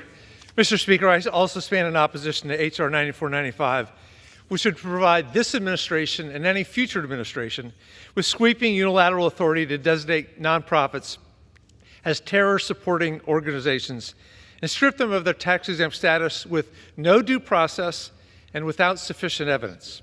The authorities provided in this bill are unnecessary and extremely dangerous if they ever fall into the wrong hands. And this legislation would do nothing to improve our ability to combat terrorism because there are already numerous legal mechanisms which effectively monitor and penalize nonprofits that provide support to terrorist organizations. No one in this esteemed body wants any nonprofits to direct even $1 to a terrorist organization, and it's inappropriate to suggest otherwise. And in the hands of responsible government, the powers provided with this bill are redundant and duplicative. However, history is uncertain. Democracies, even ours, can wax and wane. Sometimes we have great presidents, and sometimes we do not. Under the leadership of an unscrupulous or an authoritarian president, it's not hard to imagine how that administration could use the powers in this bill to hinder or dismantle organizations they don't like. Remember, no due process, no right of appeal, no right to see the evidence against them, no path to cure. It's deeply unfortunate this bill was combined with common sense legislation led by my friends Representative Dina Titus, Claudia Tenney, and me that would have allowed the IRS to waive or postpone fines and fees on taxpayers who have been unlawfully detained or held hostage overseas and have not been able to pay their taxes on time. And I was pleased to see that piece of legislation unanimously pass the Senate earlier this year. However, its pairing with these deeply controversial provisions in H.R. 9495 risks those provisions ever becoming law. For these reasons, I urge my colleagues to oppose 9495 and hope that we can find a path forward to provide desperately needed relief for Americans who've been wrongfully detained overseas. Thank you, and I yield back the balance of my time. I yield the gentleman another 30 seconds to respond to a question. Yes, please. So the bill you have is the same one that the Senate passed 6 months ago. Have you been given any reason why the Republicans, if they're so eager to help the hostages, have held that bill instead of bringing it up for us to consider and getting it on the president's desk right now, this week? I have never been given that reason, no. I thank the gentleman. The gentleman from Texas. Reserved. Gentleman from Missouri is recognized. Thank you, Mr. Speaker. I really, I cannot understand what is controversial about an organization losing their tax-exempt status if they're funneling terrorism. I don't see how that's controversial, but apparently the prior speakers believe that it's controversial. It's crystal clear. This legislation has passed out of the House with overwhelming support in the past. The Senate's been holding it up. The Democrat-controlled Senate has been holding it up, but guess what? In a couple months, it won't be the Democrat-controlled Senate. Anyhow, I reserve. Gentleman from Missouri reserves. The gentleman from Texas is recognized. Mr. Speaker, I would yield 4 minutes to the gentleman from California, Mr. Takano. The gentleman from California is recognized for 4 minutes. Thank you, Mr. Speaker. I rise in strong opposition to H.R. 9495, the so-called Stop Terror Financing and Tax Penalties on American Hostages Act. This legislation would grant the president-elect unilateral power to essentially shut down any tax-exempt organization based on any simple accusations of wrongdoing. Let me repeat, a simple accusation of wrongdoing. By granting the Treasury Secretary enormous power, the Secretary would have the authority to stifle any nonprofit organization that has provided, quote, material support, end quote, to terrorists. Granting this broad authority to investigate and strip nonprofits of their tax-exempt status paves the way for weaponized action against targeted organizations based on their core missions and political beliefs. Now, mind you, I do not support organizations giving material support for terrorists, but I'm concerned about a simple accusation of wrongdoing leading to that happening. To be sure, nonprofits are already prohibited from providing material support to terrorist groups. And this legislation is unnecessary and duplicative, and I support full enforcement of existing law. Under a new president-elect Donald Trump, this proposed law could be punitive. The notion of giving President-elect Trump the power to take away the tax-exempt status of nonprofits associated with his so-called political opponents is staggering. Yet here we are. President-elect Trump, before and during his campaign, made numerous comments regarding his supposed enemies. These so-called enemies include individuals, corporations, or organizations that have been critical of the former president's policies and comments during the past and present.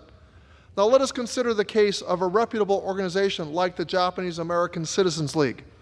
This nonprofit, tax-exempt charitable organization, 501c3, that has done immeasurable work on behalf of the community and even our nation, advocating for Japanese Americans and other marginalized communities, including arguing against the Muslim ban. As a proud Japanese American myself, I am in awe of the great contributions that this nonprofit has made.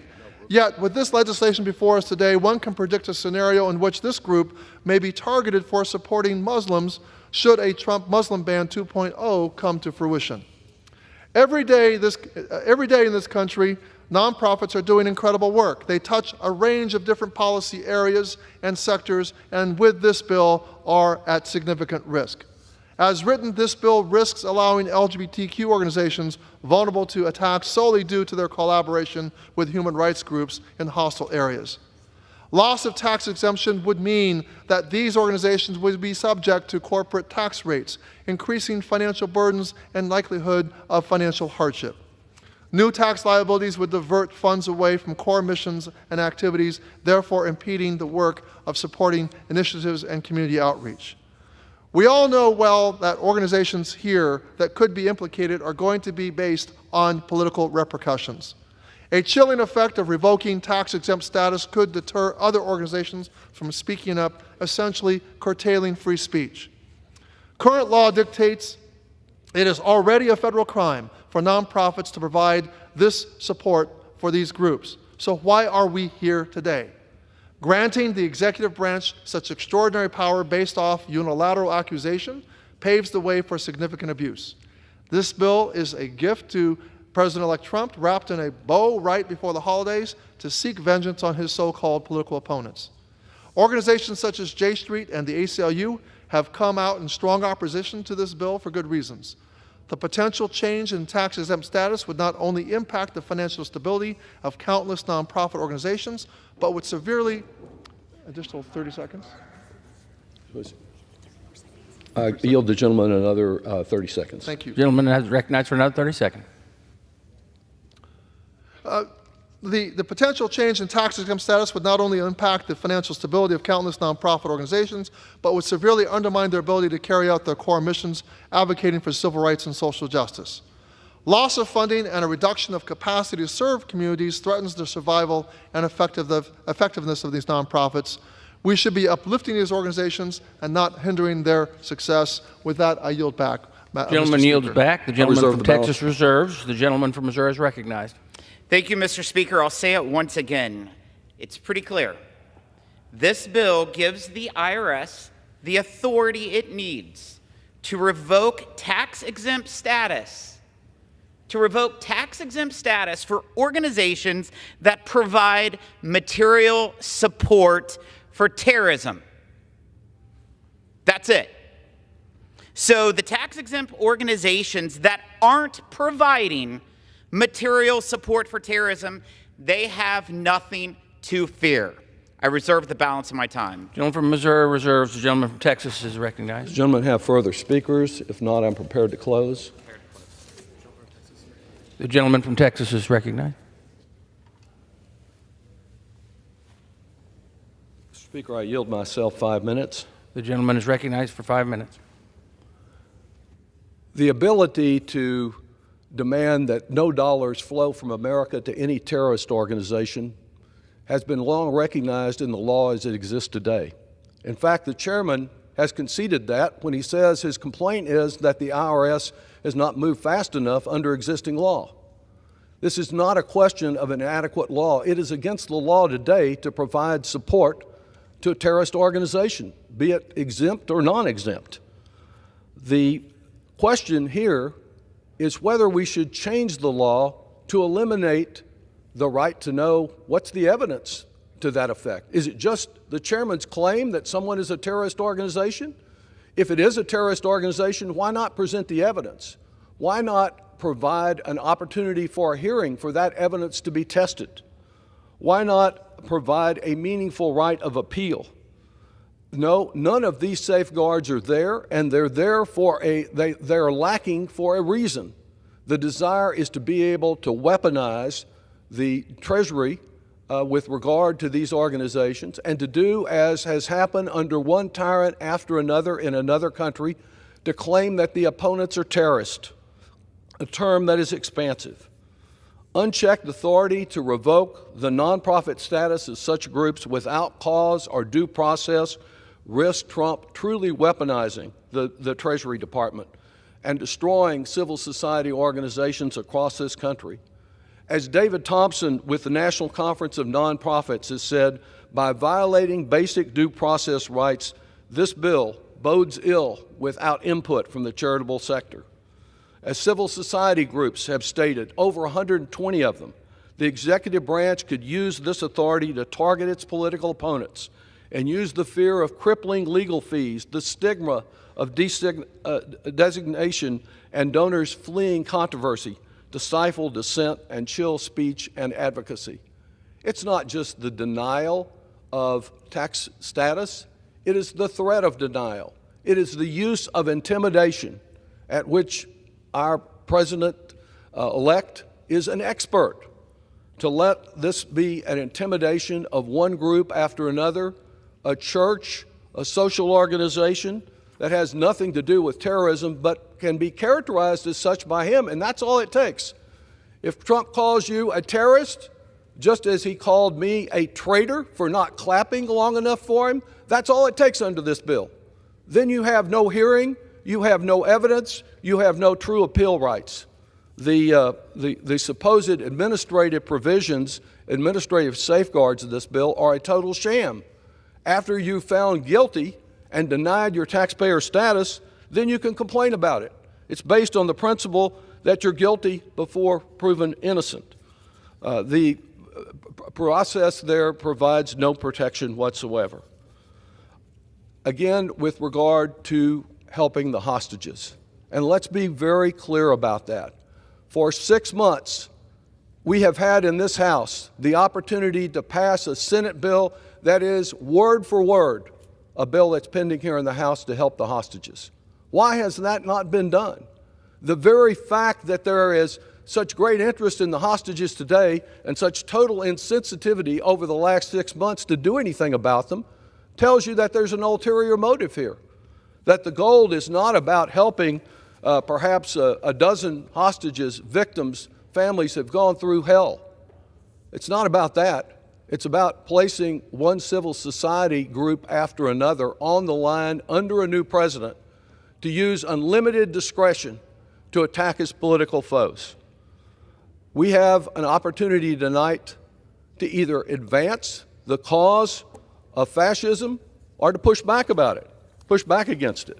And you know, we have statements not from Democrats, but from those who work closest with President Trump, raising concern, causing my concern about giving him any additional power. After he called the press the enemy of the people, there is concern about the impact on the press. So many of our journalist organizations now at the local level are nonprofit organizations, and to lose their tax-exempt status is to destroy freedom of the press. But we know with regard to President-elect Trump that his appointee, General Mark Milley, the former chairman of the Joint Chiefs of Staff, a decorated hero and patriot, referred to Mr. Trump as fascist to the core. That his former chief of staff, the longest-serving chief of staff, one of those best people in the world that he told us he would bring to Washington, said he's certainly an authoritarian, admires people who are dictators. He has said that. Time as he may consume for the remainder of his time. How much additional time do I have? The gentleman has 2¼ minutes. I do. Before the gentleman starts, members are reminded to refrain from engaging in personal references towards the president-elect. So, as is recognized. The former chief of staff said, certainly an authoritarian, admires people who are dictators, so he certainly falls into the general definition of fascism. Kelly also said that our president-elect has said that Hitler did some good things. Well, I don't want those kind of good things done here in America. I want people that disagree with me as much as the chairman does tonight from across this country to have their opportunity to have their say. I think that a vibrant, diverse civil society and freedom of the press here is vital to the future of American democracy, and I don't want to see it snuffed out by one new figure. Let us not, tonight, give a wannabe tyrant the tool of tyranny. And I yield back. Gentleman yields back. Members are reminded to refrain from engaging in personalities towards the president-elect, including by making references to other sources that would have been out of order if spoken in the member's own words. The gentleman from Missouri is recognized. Thank you, Mr. Speaker. In response to the prior speaker's comments of the Senate hostage bill that was passed earlier, we had the IRS, we had joint tax that said that there were flaws in how it was drafted. This bill fixes those flaws according to what the IRS said and joint tax. And also, the prior speaker is also a member of the Ways and Means Committee, and they know that according to the Constitution, all revenue measures originate in the House of Representatives. That bill is a revenue measure that originated in the Senate. So that is why we're doing this legislation, in order to get it accomplished, to follow a very important document. It's called the U.S. Constitution. There is something terribly wrong when organizations that support terrorism can abuse the tax code here in the United States. But American citizens victimized by bad actors abroad can be subjected to tax penalties when they return home to America.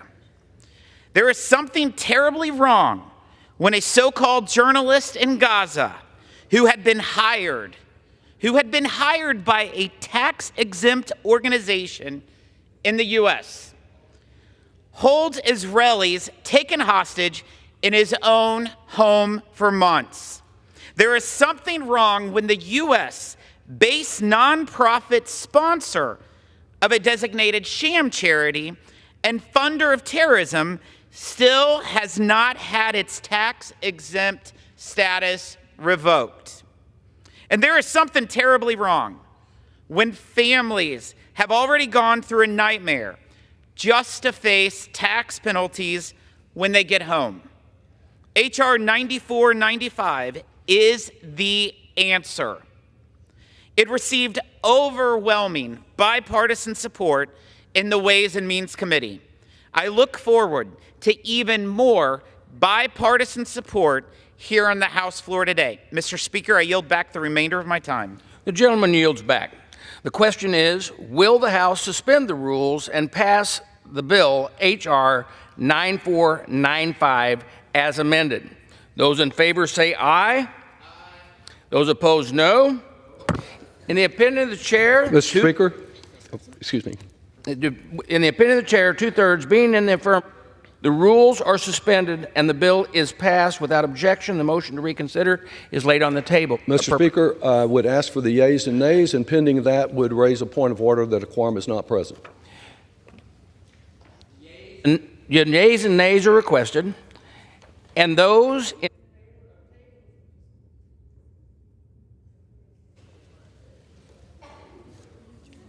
I want to vote.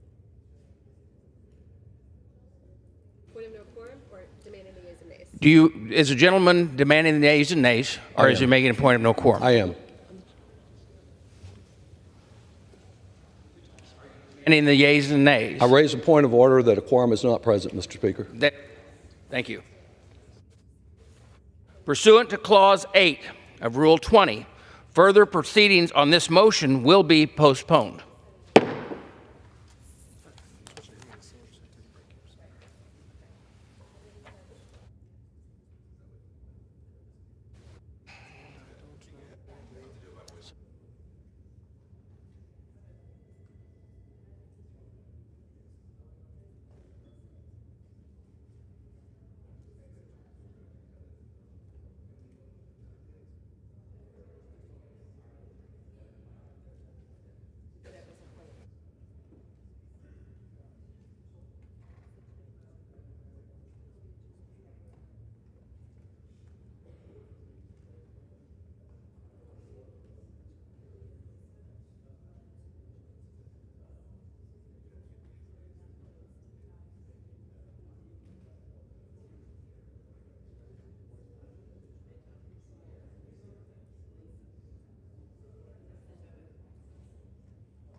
The gentleman from Louisiana seek recognition. Mr. Speaker, I move that the House suspend the rules and pass the bill H.R. 9597 as amended. The clerk will report the title of the bill. H.R. 9597, a bill to amend Title 41 United States Code to make changes with respect to the Federal Acquisition Security Council and for other purposes. Pursuant to the rule, the gentleman from Louisiana, Mr. Higgins, and the gentleman from Maryland, Mr. Raskin, will control 20 minutes. The chair recognizes the gentleman from Louisiana.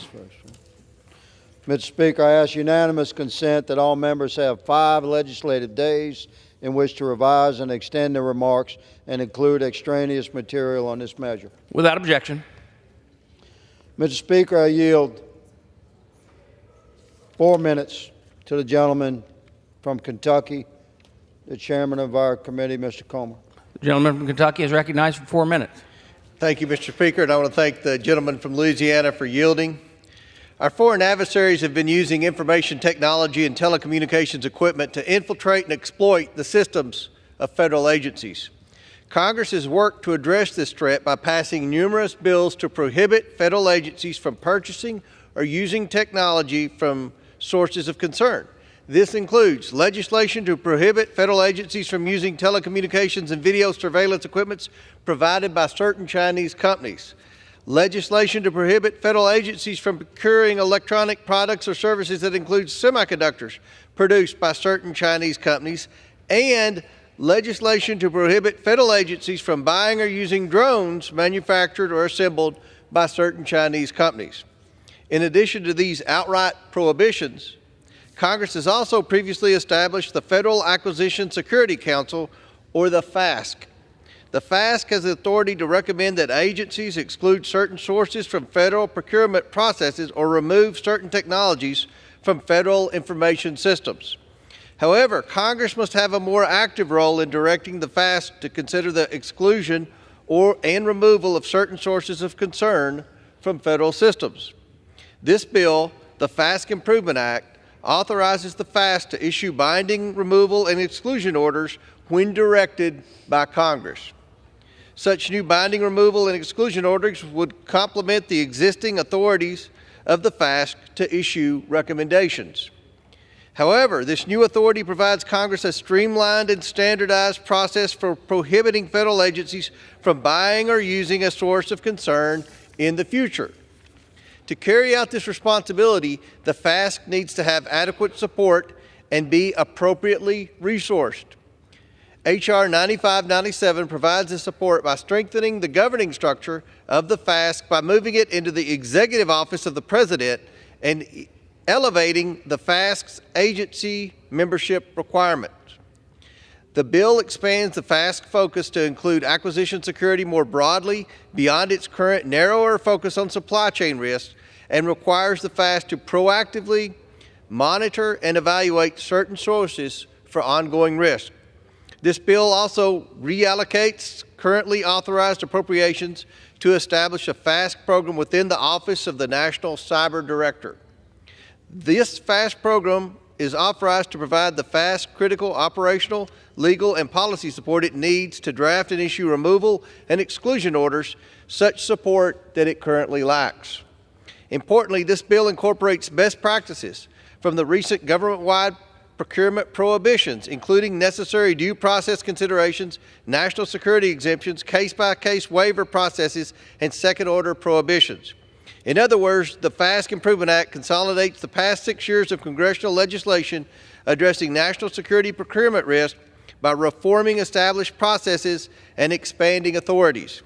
We need to ensure the executive branch can promptly act to protect the federal supply chain and agency information systems from nefarious technology influenced by a foreign adversary. This bill will help prevent American taxpayer dollars from supporting companies owned or controlled by foreign enemies and hostile actors. This bipartisan bill provides the FASC with the teeth and resources it needs to protect the federal supply chain. I want to thank my colleagues, Oversight Committee Ranking Member Raskin, as well as the leadership of the Select Committee on China, Chairman Molinar, and Representative Krishnamurti, for partnering with me on this legislation. I encourage my colleagues to support this important national security bill, and I yield back the balance of my time. Gentleman from Kentucky yields back. The gentleman from Louisiana reserves. Thank you, Mr. Speaker. I reserve the balance of my time. The gentleman from Maryland is recognized. Thank you, Mr. Speaker. I yield myself such time as I may consume. The gentleman is recognized. Thank you. I rise in support of H.R. 9597, the Federal Acquisition Council Improvement Act. I'm proud to be an original co-sponsor of the bill. I want to thank the gentleman from Louisiana and Chairman Comer for working closely with us on the legislation. The bill strengthens the Federal Acquisition Security Council's capacity to guard our nation's supply chains against foreign adversaries. The council was established in 2018, and this bill would improve its governing structure by moving it into the Executive Office of the President and elevating FASC membership requirements. The bill would also expand the council's authorities beyond supply chain security to include acquisition security more broadly, and grants the council the authority to issue removal or exclusion orders of specific companies when necessary or when directed to do so by the United States Congress. Finally, our bill would create a streamlined process for Congress to designate sources of concern and requires the council to launch an investigation into these sources with appropriate due process, government-wide input, and potential subcontractor prohibitions. I commend the staff on both sides of the aisle for their creative collaboration on this legislation, and now reserve the balance of my time, Mr. Speaker. Maryland reserves. The gentleman from Louisiana is recognized. Thank you, Mr. Speaker. I'd like to yield time to the gentleman from Florida, Mr. Donalds, please. How much time, sir? No, this is different. I stand corrected, Mr. Speaker. We are prepared to close. I have no further speakers on this bill. The gentleman reserves. The gentleman from Maryland is recognized. I'm prepared to. I'm closing just with an admonition to everybody to vote for this bill, and I yield back the balance of my time. The gentleman yields back. The gentleman from Louisiana is recognized.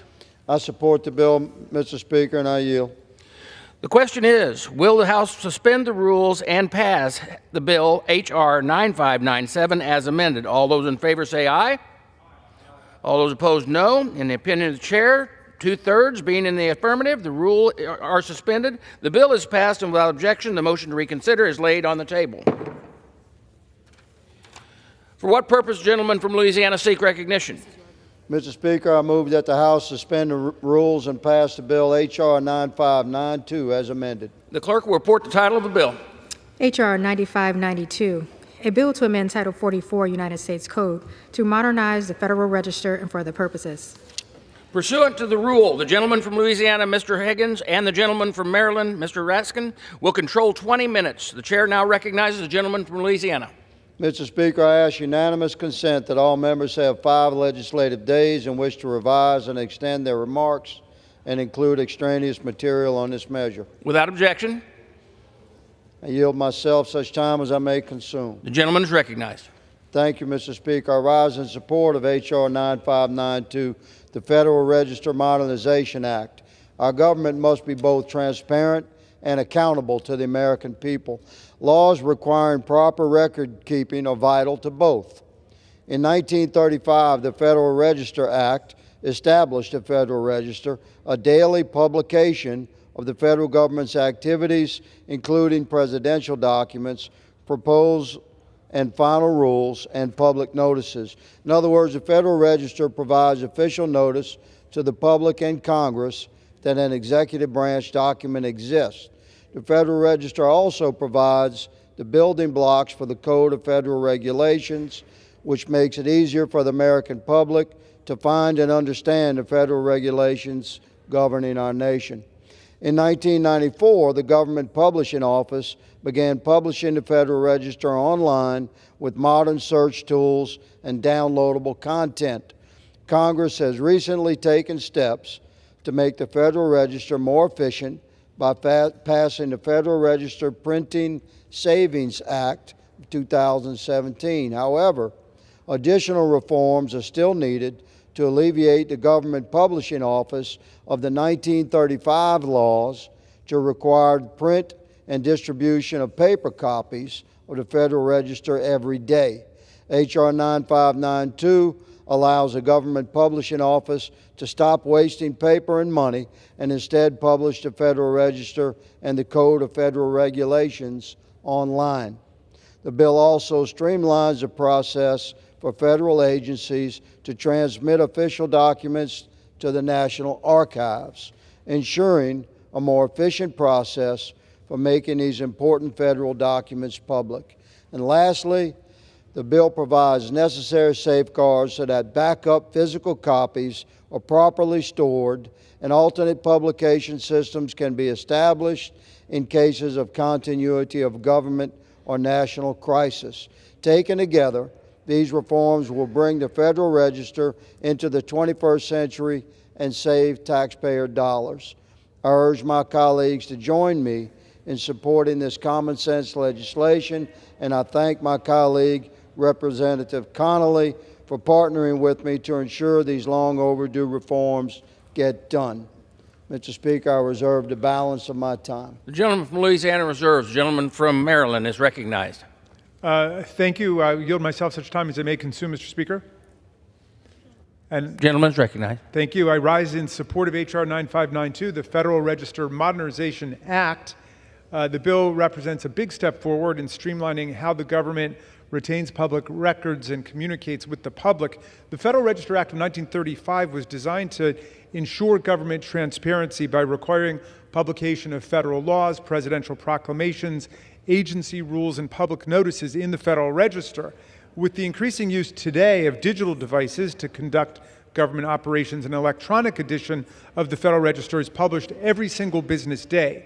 The publication of hard copy agency document submissions to the Office of the Federal Register creates unnecessary redundancy and, as my friend from Louisiana says, administrative burdens and environmental waste.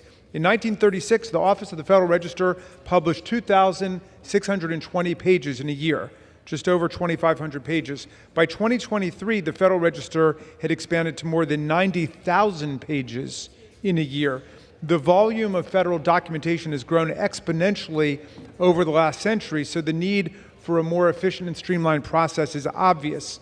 This act would align with the current digital practices of federal agencies and eliminate the need for multiple print submissions. The bill allows for electronic-only publication of the Federal Register, except for 2 print copies maintained by the Office of the Federal Register. By maintaining and improving the digital format of the Federal Register, the Office will operate more efficiently, ultimately benefiting not only federal agencies and the environment, but also the American people. I support this common sense, bipartisan legislation and reserve the balance of my time. The gentleman from Maryland reserves. The gentleman from Louisiana is recognized. Mr. Speaker, I have no further speakers at this time on this bill. I'm prepared to close. The gentleman from Louisiana reserves. The gentleman from Maryland is recognized. No further speakers. Myself, Mr. Speaker, I urge passage of H.R. 9592 and yield back the balance of my time. The gentleman from Maryland yields back. The gentleman from Louisiana is recognized. Mr. Speaker, I encourage my colleagues on both sides of the aisle to support the bill, and I yield the balance of my time. The gentleman yields back. The question is, will the House suspend the rules and pass Bill H.R. 9592 as amended? Those in favor say aye. Those opposed, no. In the opinion of the chair, 2/3 being in the affirmative, the rules are suspended, the bill is passed, and without objection, the motion reconsidered laid on the table. For what purpose does the gentleman from Louisiana seek recognition? Mr. Speaker, I move that the House suspend the rules and pass the bill H.R. 9596. The clerk will report the title of the bill.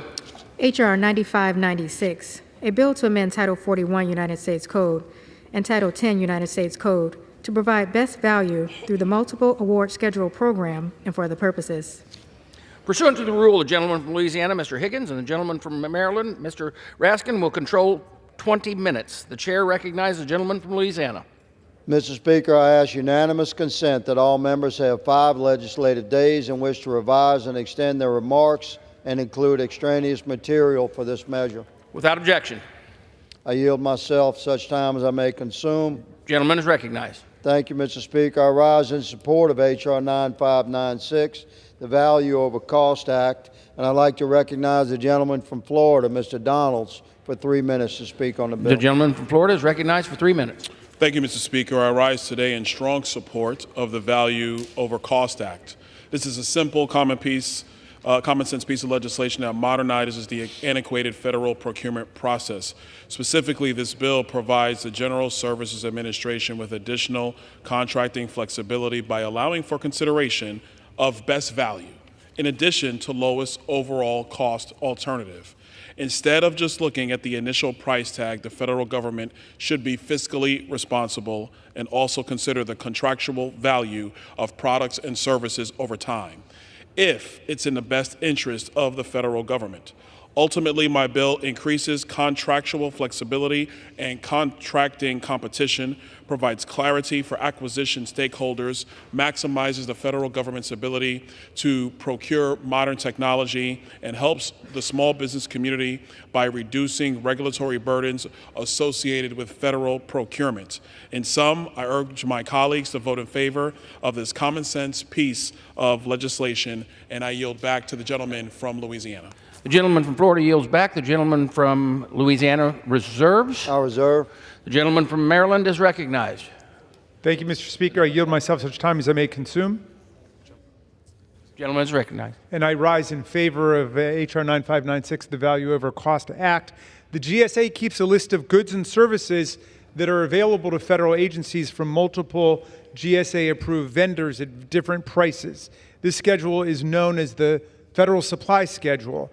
Agencies can order commercial goods and services listed on this schedule in different quantities at the prices stated on the schedule. It provides a simplified process for agencies to acquire goods and services while also earning volume discounts for the federal government as a whole. Now, current law is ambiguous about whether the contracts and orders under the federal supply schedule program must be the lowest price or the best value price. Best value contracts consider price, but also things like the quality of the product and the expertise of the service provider. The bill clarifies that both the lowest price and the best value are acceptable outcomes for contracts obtained under the schedule program. I commend Representative Byron Donalds and Representative Jerry Conley from Virginia for their work on this legislation. I'll reserve the balance of my time. Gentleman from Maryland reserves. The gentleman from Louisiana is recognized. Mr. Speaker, I have no further speakers on this bill. I'm prepared to close.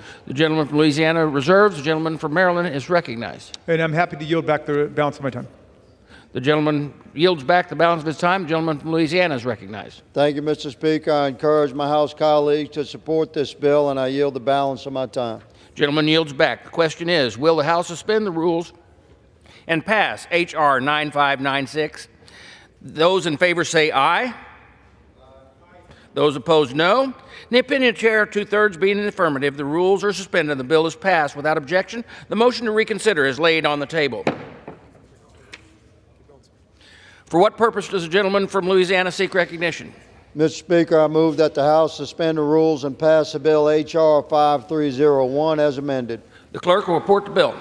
H.R. 5301, a bill to amend Title 31 United States Code to require agencies to include a list of outdated and duplicative reporting requirements in annual budget justifications and for other purposes. Pursuant to the rule, the gentleman from Louisiana, Mr. Higgins, the gentleman from Maryland, Mr. Raskin, will each control 20 minutes. The Chair recognizes the gentleman from Louisiana. Mr. Speaker, I ask unanimous consent that all members have 5 legislative days in which to revise and extend their remarks and include extraneous material on this measure. Without objection. I yield myself such time as I may consume. The gentleman is recognized. Mr. Speaker, I rise in support of H.R. 5301 and I urge support across the aisle. I reserve the balance of my time. The gentleman reserves the balance of his time. The gentleman from Maryland is recognized. Thank you, and I'll yield myself such time as I may consume. I rise in the gentleman is support recognized. Of H.R. 5301, the Eliminate Useless Reports Act. I want to thank my distinguished colleague from California, the ranking member of the Oversight Committee Subcommittee on National Security, Border, and Foreign Affairs, Mr. Garcia, for introducing H.R. 5301. I'm proud to support his legislation, and I yield him 2 minutes to discuss it. The gentleman from California is recognized for 2 minutes. Thank you, Mr. Speaker.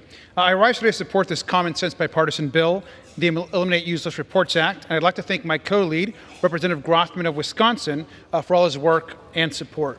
Now, this bill is very simple. Congress, as we know, frequently requires that federal agencies provide reports on various topics and issues. Now, these reports provide Congress with important information, and we couldn't do our jobs without them. However, drafting these reports often takes lots of time and resources. Under this bill, every year, when agencies report their budget requests, they will also send a list of any congressional reports they believe that are outdated or duplicative. They can recommend that we sunset, modify, or consolidate these reports. We in Congress are able to actually decide what is needed. Now, when I was mayor of Long Beach, I worked to cut red tape so that we could support small businesses and develop more housing where we needed it most. And in Congress, this is the bipartisan way to pursue that same goal, which is cutting the red tape. I want to thank the Senate lead on this bill, Senators Ossoff and Langford. And finally, I want to point out that the bill has already passed the House once by voice vote. Now we just need to pass it again, as the previous bill was adopted as a vehicle for separate legislation in the Senate. Today, I hope we can pass this back to the Senate so we can again be agreed upon by unanimous consent and send to the President's desk. I urge everyone to vote this legislation, and I yield back. The gentleman yields back. The gentleman from Maryland reserves. The gentleman from Louisiana is recognized. Thank you, Mr. Speaker. This bill would increase government efficiency and save taxpayer dollars by eliminating unnecessary reports. I'd like to thank Representatives Garcia and Grothman for their leadership on this issue and for the House Budget Committee's collaboration. I encourage my colleagues on both sides to support the bill. Mr. Speaker, I have no further speakers on this bill, and I'm prepared to close. The gentleman from Louisiana reserves. The gentleman from Maryland is recognized. And we support the legislation, and I yield back the balance of my time. The gentleman from Maryland yields back. The gentleman from Louisiana is recognized. Thank you, Mr. Speaker. I yield back the balance of my time. Gentleman yields back. The question is, will the House suspend the rules and pass Bill H.R. 5301 as amended? Those in favor say aye. Those opposed, no. In the opinion of the chair, 2/3 being the affirmative, the rules are suspended and the bill is passed, and without objection, the motion to reconsider is laid on the table.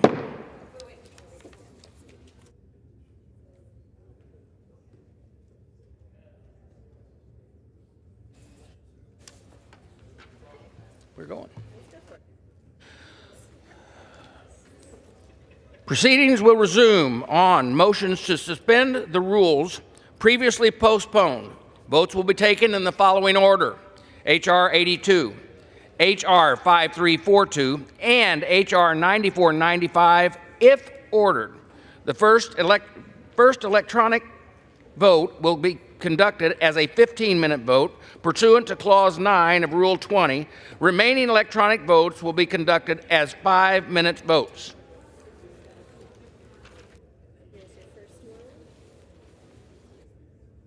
Pursuant to Clause 8 of Rule 20, the unfinished business is the vote on the motion of the gentleman from Missouri, Mr. Smith, to suspend the rules and pass H.R. 82, on which the yeas and nays are ordered. The clerk will report the title. H.R. 82, a bill to amend Title II of the Social Security Act to repeal the government pension offset and windfall elimination provisions. The question is, will the House suspend the rules and pass the bill?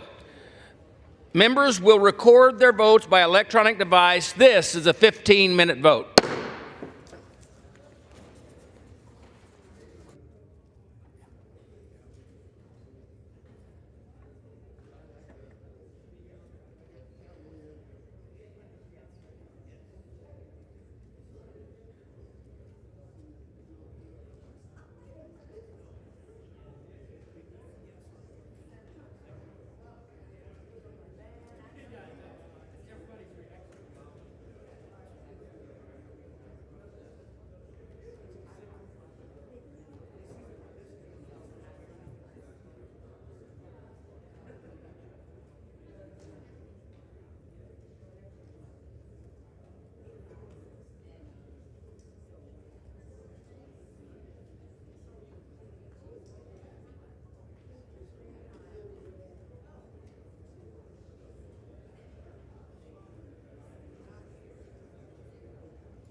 vote, the yeas are 325, the nays are 75, and one present. The vote.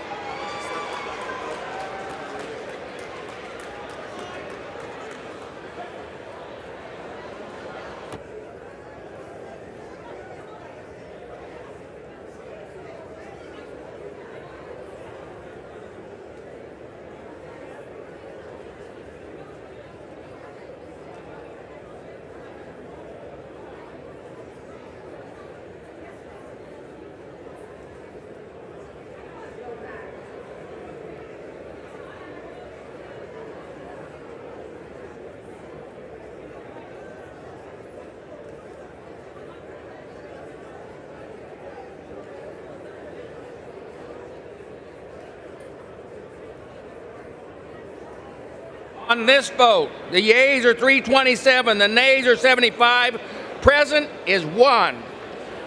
2/3 being in the affirmative, the rules are suspended and the bill is passed without objection. The motion reconsidered is laid on the table.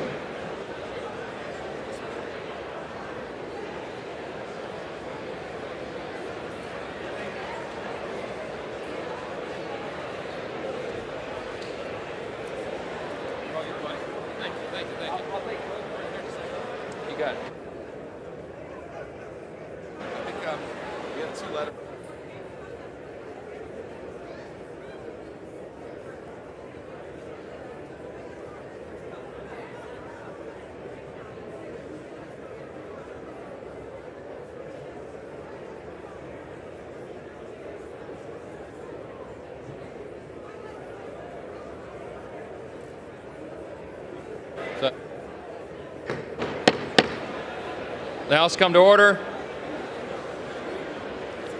Shh. The chair lays before the House communications. The Honorable, the Speaker, House of Representatives, sir. I have the honor to transmit herewith a copy of a letter received from Ms. Christina Atkins, Director of Elections, with the Texas Office of the Secretary of State, indicating that, according to the unofficial results for the special general election held on November 5, 2024, the Honorable Erica Lee Carter was elected representative to Congress for the 18th Congressional District of Texas. Signed sincerely, Kevin F. McCumber, Acting Clerk. The Honorable, the Speaker, House of Representatives, sir. I have the honor to transmit herewith a copy of a letter received from Ms. Megan Wolf, Administrator with the Wisconsin Elections Commission, indicating that, according to the unofficial results for the special general election held on November 5, 2024, the Honorable Tony Weed was elected representative to Congress for the 8th Congressional District of Wisconsin. Signed sincerely, Kevin F. McCumber, Acting Clerk. For what purpose does the gentleman from Texas seek recognition? Mr. Speaker, House yes. be in order. Mr. Speaker, I ask unanimous consent that the gentlewoman from Texas, the Honorable Erica Lee Carter, be permitted to take the oath of office tonight. Her certificate of election has not arrived, but there is no contest and no question has been raised with regard to her election. Without objection. For what purpose does the gentleman from Wisconsin seek recognition? I ask unanimous consent that the gentleman from Wisconsin, the Honorable Tony Weed, be permitted to take the oath of office today. His certificate of election has not arrived, but there's no contest and no question has been raised with regard to this election. Without objection. Will the representatives-elect present themselves in the well?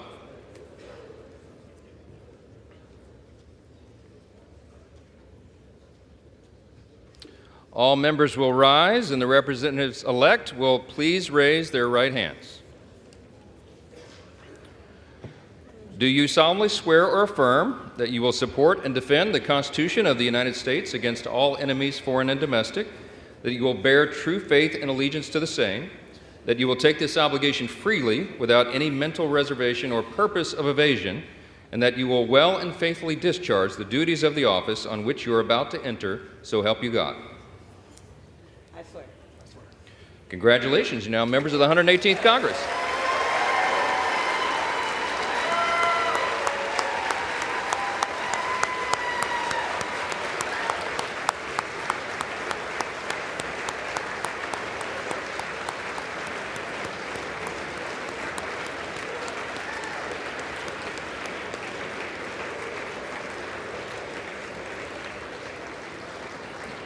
Without objection, the gentleman from Texas is recognized for 1 minute. Thank you, Mr. Speaker. May we have order in the House? Mr. Speaker, I rise to welcome to the House a new addition from Texas, Erica Lee Carter. This is a somewhat bittersweet moment for all of us because it was only a few months ago that we gathered here to commemorate the life and legacy of her mother, Sheila Jackson Lee. There is more than physical resemblance between the two. When I was elected in 1994 in the same small class of 13 that Sheila was a member of, I think Erica was a teenager. She's been here a number of times over the 3 decades that Sheila served. Sheila, a fierce advocate for justice who fought relentlessly for her community. Erica, I know, has her mother's tenacity and her compassion. She carries on a legacy of helping those with the least. She's led initiatives on economic equality and voting rights in Harris County. She spearheaded a funding drive for after-school programs. She's also worked to end discriminatory practices in the workplace and to uplift minority and women-owned businesses. She's a graduate of the University of North Carolina at Chapel Hill. She earned a master's degree at Duke University's Terry Sanford School of Public Policy. She began her career as an elementary school teacher in Houston. Her expertise in the classroom and in making education more accessible for every child, regardless of zip code, is a great example of why her strong voice will be valuable.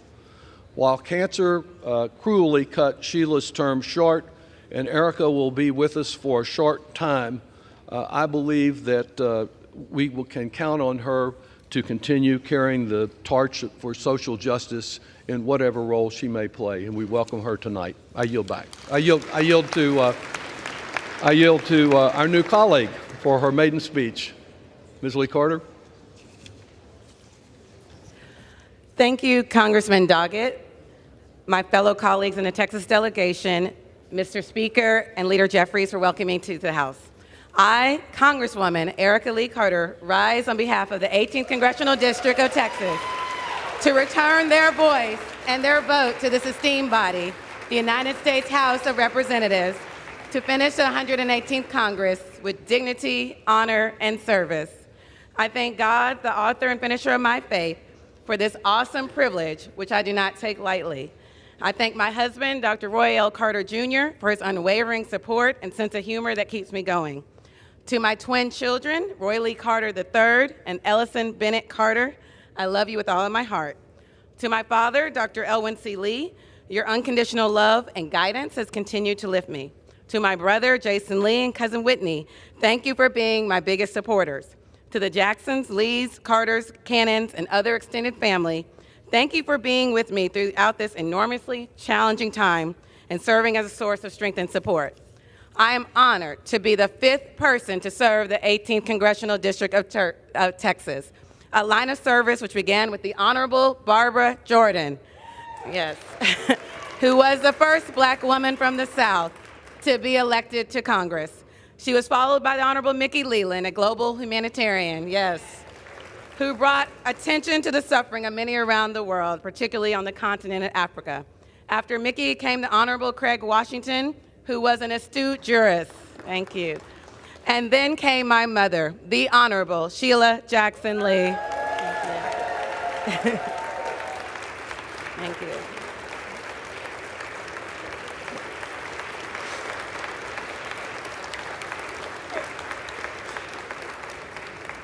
A prolific legislator who served as a bridge from the civil rights era to now, a dedicated public servant who is committed to making America better for her children. I rise in the memory of my mother, the late great Congresswoman Sheila Jackson Lee, who served this chamber for nearly 3 decades. Her legacy of fierce advocacy, a voice for the voiceless, her unwavering commitment to speak truth to power, shaped the lives of countless Americans. Her eloquence and mastery in the art of legislation brought forth reforms that echoed from Houston to the entire nation. She was a social justice leader who advocated tirelessly for women, survivors of violence, and the wrongfully accused. As a senior member of the Judiciary Committee, she always sought to ensure that the United States Constitution was a living, breathing document that lived up to its promise for all people. She held it close and knew it could create a more perfect union that we all desire. This is why she was proud to be the lead sponsor of the Juneteenth National Independence Day Act to recognize when freedom, thank you, reached all America's shores. And as an early member of the Homeland Security Committee, she worked to keep Americans safe at home and abroad and supported creating the Transportation Security Administration. She was known to work across the aisle through all presidential administrations and congressional terms, doing what was necessary to make progress and bring resources back to Houston and bend the moral arc of the universe towards justice. On behalf of my family, friends, and the 18th Congressional District, I offer my heartfelt thanks to her colleagues, now mine, who offered their support during her illness and beyond. Your kindness was a great comfort to her, and it reassured her that her work would endure. As for this moment tonight, while joyful, it is bittersweet, because I wish she were standing at the podium to finish the 118th Congress on her own terms. Nevertheless, there's much work to do, and it is my honor to finish what she started alongside each of you. I will stand for justice, freedom, economic opportunity, and the dignity for all Americans. I'm so proud to serve all the people of the 18th Congressional District of Texas that starts near the bottoms of 3rd Ward, travels through Freedmanstown where the newly emancipated slaves settled and began to celebrate Juneteenth, steps into 5th Ward and the birthplace of Barbara and Mickey, travels toward the resilient Independence Heights, moves to North Forest and Humble, and then west towards Acres Homes. I pledge every day to work hard for my constituents because every day they work hard to reach their American dream. I'm grateful for this moment in time to do this work and be a small part of my mother's tremendous legacy in this body. May God bless our work and God bless the United States of America. Thank you. I yield back. Thank you.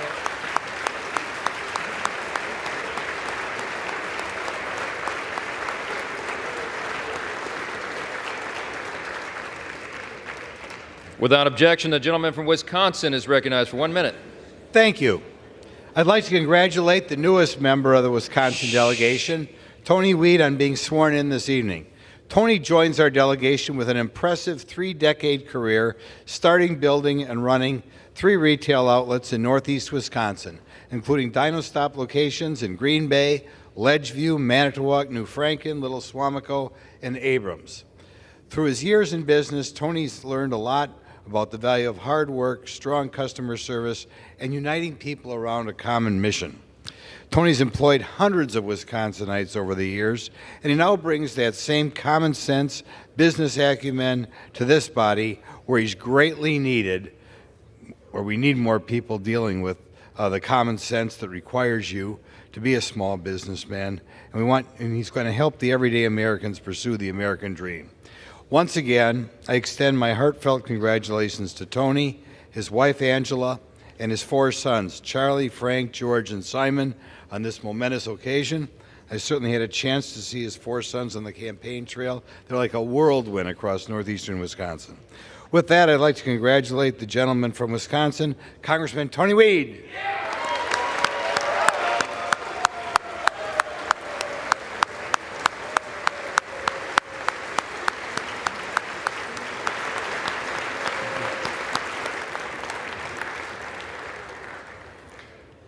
Thank you, Mr. Speaker, and my colleague from Wisconsin, the Republican Dean of the delegation, Congressman Glenn Grothman.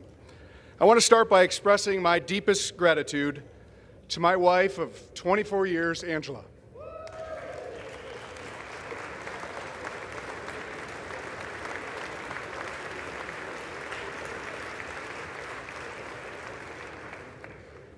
And also to my 4 boys and my mom and dad.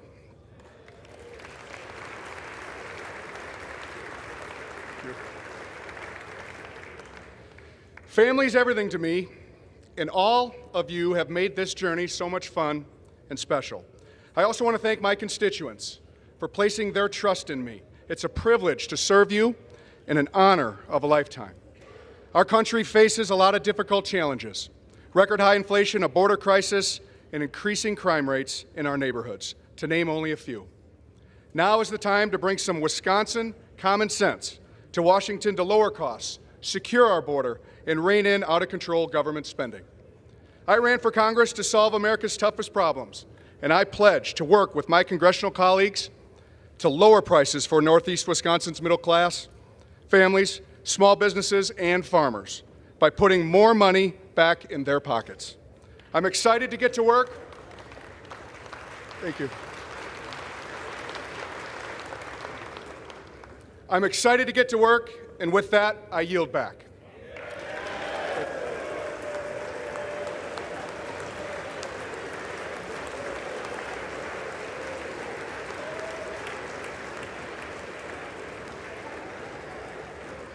Under Clause 5D of Rule 20, the chair announces to the House that in light of the administration of the oath to the gentlewoman from Texas and the gentleman from Wisconsin, the whole number of the House is now 434.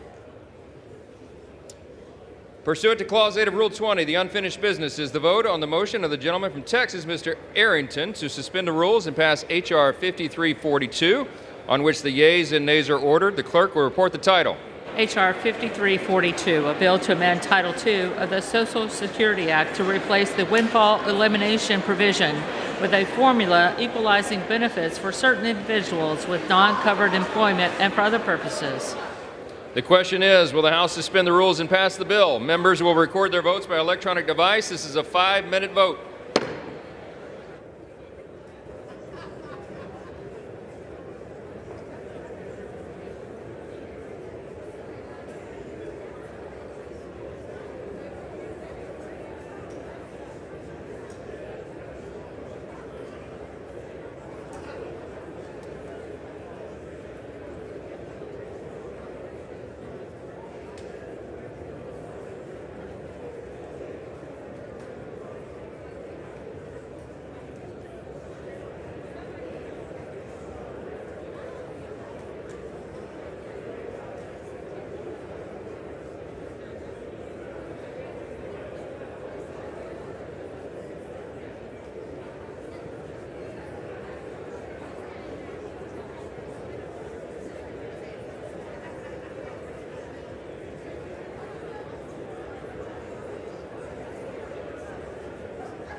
On this vote, the yeas are 176, the nays are 222, and one being present. The 2/3 being in the affirmative, the rules are not suspended. New here?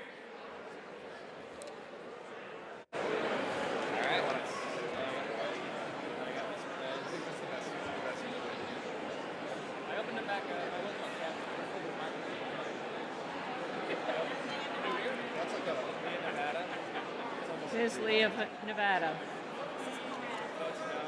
Ms. Lee of Nevada votes no. Ms. Perez.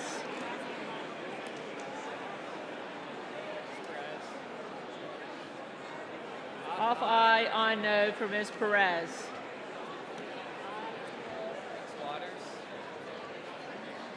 Ms. Waters.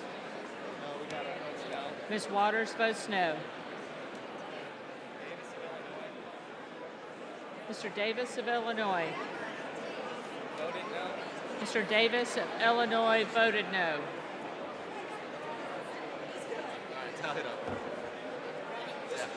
We're back closed now. Unless this is the on this one.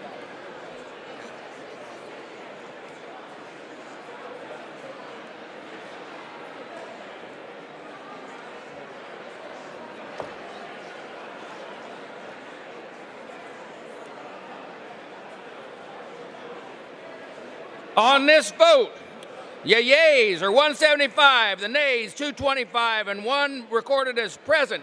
2/3 not being in the affirmative, the rules are not suspended, and the bill is not passed. Pursuant to Clause 8 of Rule 20, the unfinished business is the question on the suspending the rules and passing H.R. 9495 as amended, which the clerk will report the title. H.R. 9495, a bill to amend the Internal Revenue Code of 1986 to postpone tax deadlines and reimburse paid late fees for United States nationals who are unlawfully or wrongfully detained or held hostage abroad, to terminate the tax-exempt status of terror-supporting organizations and for other purposes. The question is, will the House suspend the rules and pass the bill as amended? So as are in favor, say aye. Those opposed, no. In the opinion of the chair, 2/3 being the affirmative, the bill, the rules, the gentleman from Texas, for what? In the House, this is an important bill. No one can hear anything. The House will be in order. Mr. Speaker, on this important vote, I request the nays and the yeas. I hope will mainly the nays to not expand power to President Trump. The yeas and nays are requested. Those favoring a vote for the yeas and nays will rise. A sufficient number having risen, and the yeas and nays are ordered. Members will record their votes by electronic device. This is a 5-minute vote.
this vote, the yeas are 256, the nays are 145, 2/3 not being in the affirmative. The rules are not suspended and the bill is not passed.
House will be in order.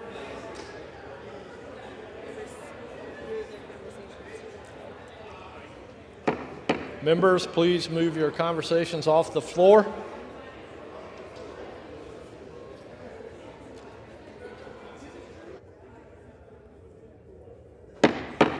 The House will be in order.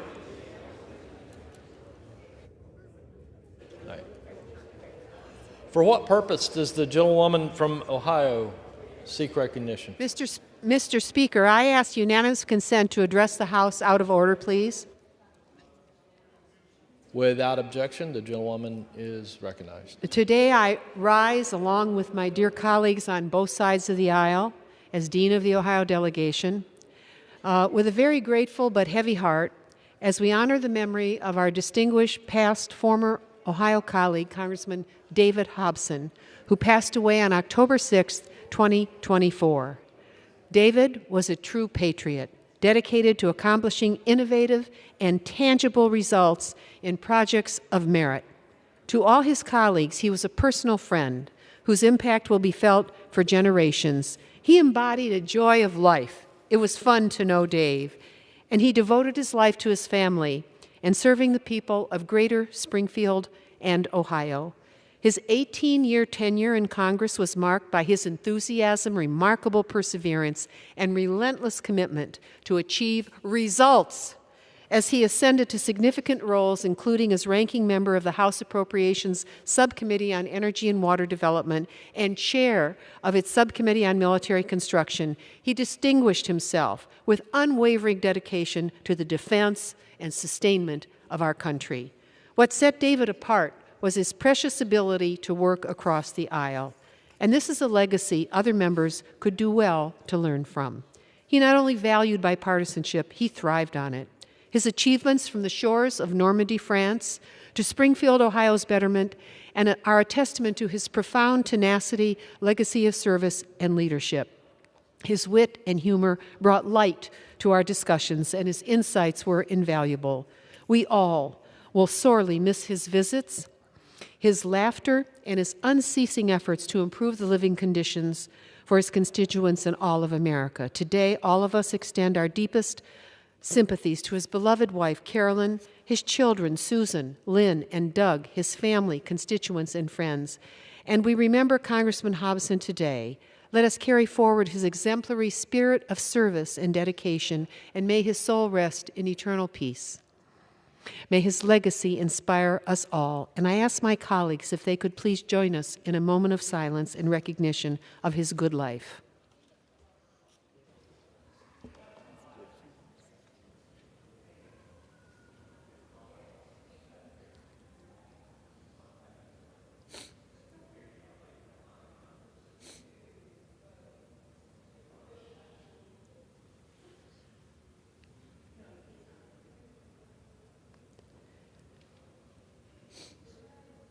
Thank you all. And Mr. Speaker, I now yield back. And I now yield back my time. Before I yield back, Mr. Speaker, I'd like to recognize Speaker Emerita from the U.S. House, Nancy Pelosi.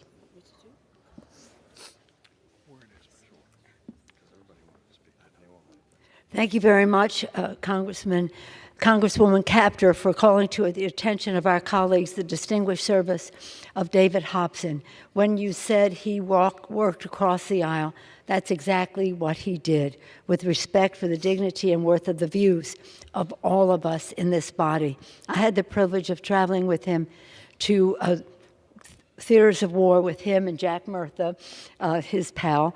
I've had the joy of enjoying the candy that he would bring from Ohio, saying it was the best chocolate candy ever. But it was also a deep gratitude to him for what he did to help us with the Presidio in San Francisco for our appropriations funding, again, reaching across the aisle. This was a very special person, a person full of joy, but very serious about the legislation and very committed to bipartisanship in the body. It was an honor to serve with him. I join you in extending condolences to his family. Thank you for sharing him with us. He was a blessing to our country. David Hobson.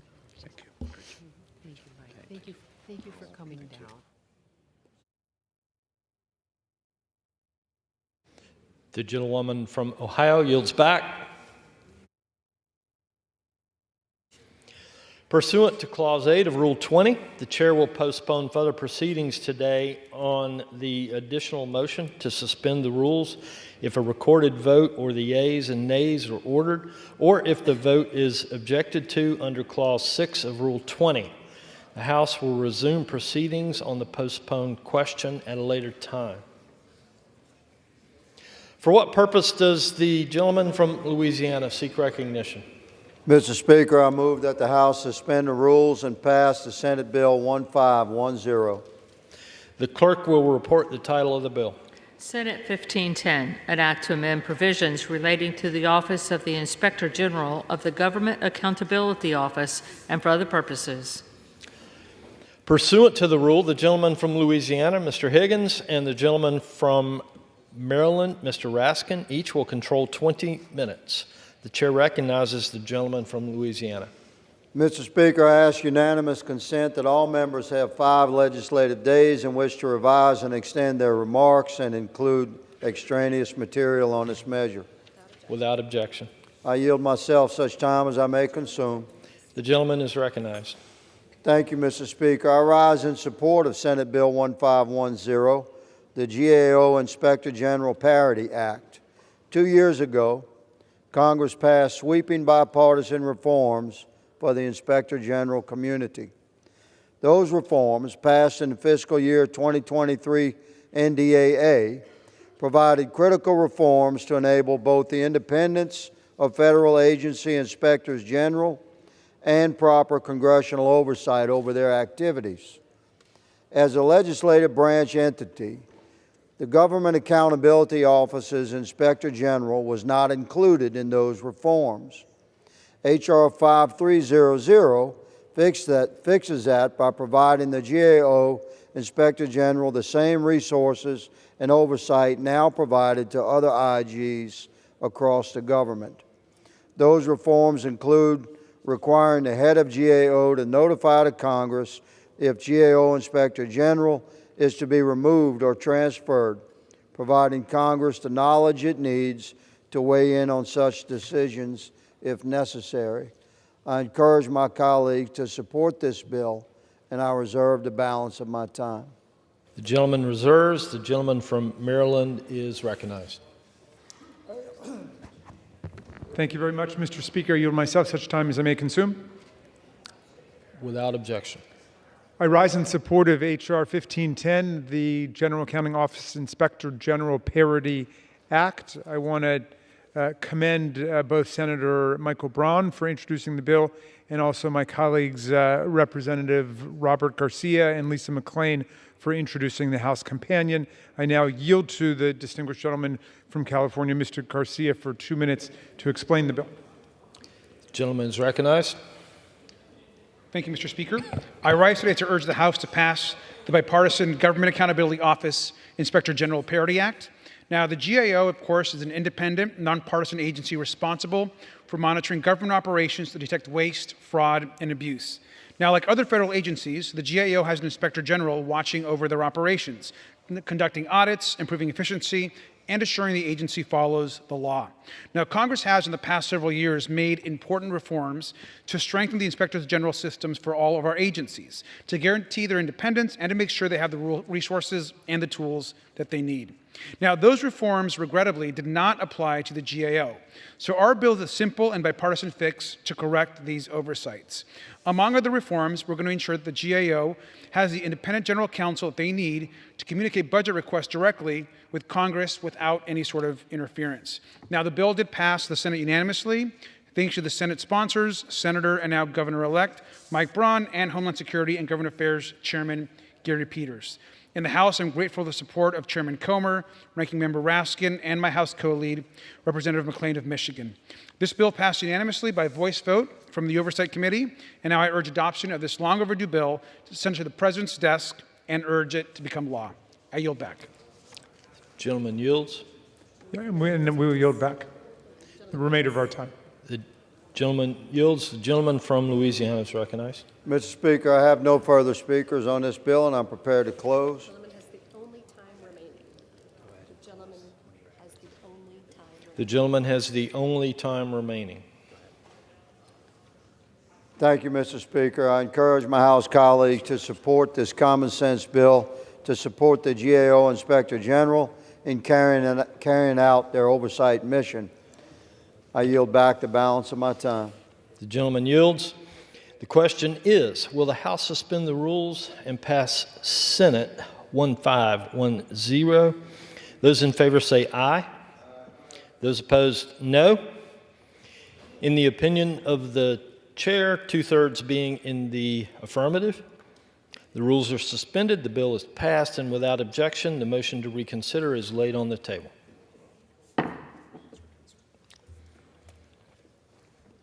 For what purpose does the gentleman from Louisiana seek recognition? Mr. Speaker, I move that the House suspend the rules and pass Senate Bill 2274. The clerk will report the title of the bill. Senate 2274, an act to designate the facility of the United States Postal Service located at 112 Wyoming Street in Shoshone, Wyoming, as the Desi A. Bebout Post Office. Pursuant to the rule, the gentleman from Louisiana, Mr. Higgins, and the gentleman from Maryland, Mr. Raskin, will each control 20 minutes. The chair recognizes the gentleman from Louisiana. Mr. Speaker, I ask unanimous consent that all members have 5 legislative days in which to revise and extend their remarks and include extraneous material on this measure. Without objection. I yield myself such time as I may consume. The gentleman is recognized. Thank you, Mr. Speaker. I rise in support of Senate Bill 2274, which would name a post office in Wyoming for Desi A. Debout, and I encourage support from both sides of the aisle. I reserve, Mr. Speaker. The gentleman reserves. The gentleman from Maryland is recognized. Thank you, Mr. Speaker. I yield myself such time as I may consume. The gentleman's recognized. I rise in support of S 2274.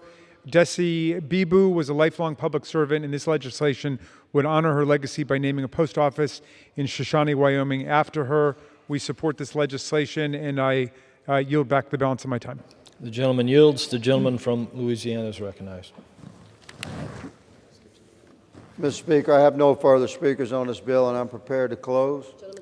The gentleman's recognized to close. Thank you, Mr. Speaker. I encourage my House colleagues to support this bill honoring a veteran, a local postmaster, Desi A. Bebout. I yield back the balance of my time. The gentleman yields. The question is, will the House suspend the rules and pass Senate 2274? Those in favor say aye. Those opposed, no. In the opinion of the chair, 2/3 being in the affirmative, the rules are suspended, the bill is passed, and without objection, the motion to reconsider is laid on the table.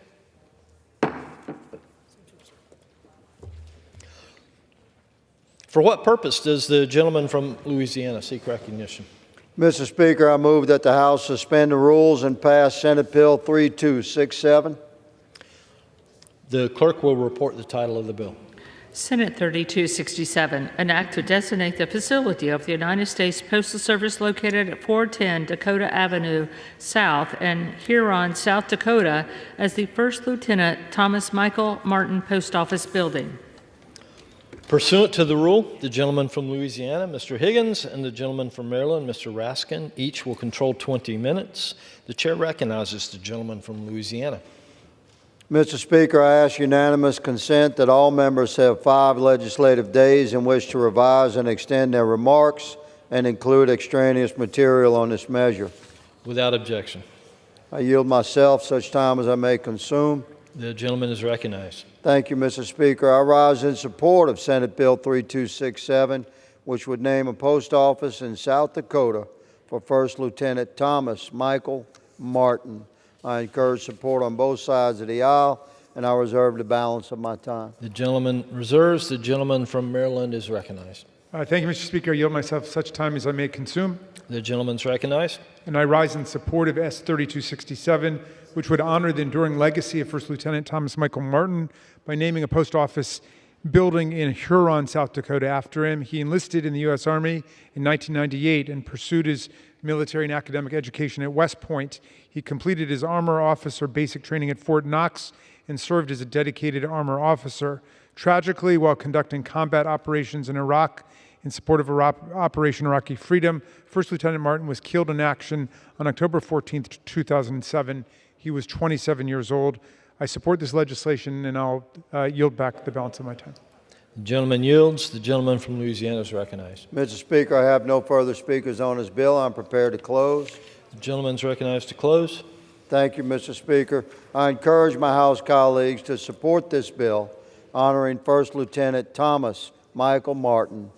I encourage support on both sides of the aisle, and I yield back the balance of my time. The gentleman yields back. The question is, will the House suspend the rules and pass Senate 3267? Those in favor say aye. Those opposed, no. In the opinion of the chair, 2/3 being in the affirmative, the rules are suspended, the bill is passed, and without objection, the motion to reconsider is laid on the table. For what purpose does the gentleman from Louisiana seek recognition? Mr. Speaker, I move that the House suspend the rules and pass Bill Senate 3419. The clerk will report the title of the bill. Senate 3419, an act to designate the facility of the United States Postal Service located at 1765 Camp Hill Bypass in Camp Hill, Pennsylvania, as the John Charles Traub Post Office. Pursuant to the rule, the gentleman from Louisiana, Mr. Higgins, and the gentleman from Maryland, Mr. Raskin, each will control 20 minutes. The chair recognizes the gentleman from Louisiana. Mr. Speaker, I ask unanimous consent that all members have 5 legislative days in which to revise and extend their remarks and include extraneous material on this measure. Without objection. I yield myself such time as I may consume. The gentleman is recognized. Thank you, Mr. Speaker. I rise in support of Senate Bill 3419, which would honor John Charles Traub by naming a post office in Pennsylvania in his honor. And I reserve the balance of my time, Mr. Speaker. Reserves. The gentleman from Maryland is recognized. I yield myself such time as I may consume, Mr. Speaker. The gentleman's recognized. I rise in support of S 3419. John Charles Traub, otherwise known as Chuck, dedicated his life to this country. He was a World War II U.S. Army Air Corps veteran and served 40 years in the Postal Service, including 10 as a postmaster of Camp Hill in Pennsylvania. He was a dedicated member of numerous civil society groups and church organizations in Camp Hill, including the Camp Hill Fire Company and the American Legion. He volunteered at Holy Spirit Hospital. He was a Camp Hill Borough officer and also participated in the Church of God nursing home. He passed away on November 6, 2017, at the age of 94, leaving a great legacy of community service. I urge passage of the legislation and reserve the balance of my time. The gentleman reserves. The gentleman from Louisiana is recognized. Thank you, Mr. Speaker. I have no further speakers on this bill. I'm prepared to close. No further speakers and no further comments, Mr. Speaker. We will strongly support the legislation, and I yield back. The gentleman yields. The gentleman from Louisiana is recognized. Thank you, Mr. Speaker. I encourage my House colleagues to support this bill to honor John Charles Traub, a veteran and postmaster who served his community with honor. I yield back the balance of my time. The gentleman yields back. The question is, will the House suspend the rules and pass Senate 3419? Those in favor say aye. Those opposed, no. In the opinion of the chair, 2/3 being in the affirmative, the rules are suspended, the bill is passed, and without objection, the motion to reconsider is laid on the table. For what purpose does the gentleman from Louisiana seek recognition? Mr. Speaker, I move that the House suspend the rules and pass Senate Bill 2143. The clerk will report the title of the bill. Senate 2143, an act to designate the facility of the United States Postal Service located at 320 South 2nd Avenue in Sioux Falls, South Dakota, as the Staff Sergeant Rob Laura Rolfing Post Office Building. Pursuant to the rule, the gentleman from Louisiana, Mr. Higgins, and the gentleman from Maryland, Mr. Raskin, each will control 20 minutes. The chair recognizes the gentleman from Louisiana. Mr. Speaker, I ask unanimous consent that all members have 5 legislative days in which to revise and extend their remarks and include extraneous material on this measure. Without objection. I yield myself such time as I may consume. The gentleman's recognized.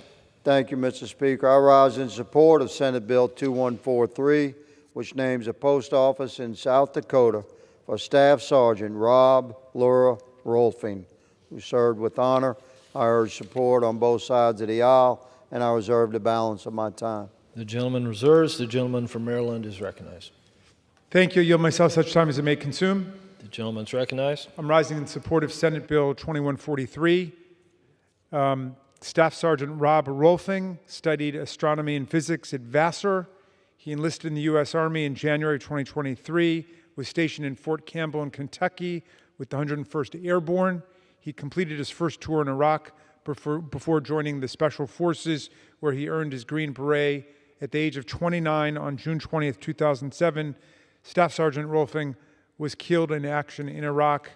I urge my colleagues to honor his life by naming a post office in Sioux Falls, South Dakota, after him, and reserve the balance of my time, or I'll yield back the balance of my time. The gentleman yields. The gentleman from Louisiana is recognized.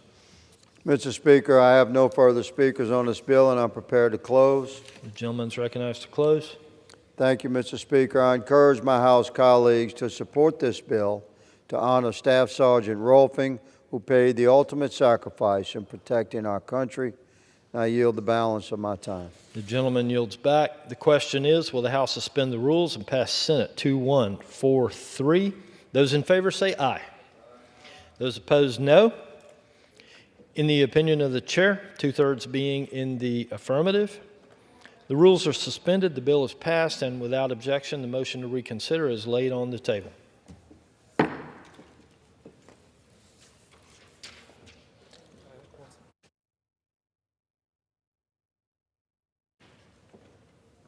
The chair will now entertain requests for 1-minute speeches.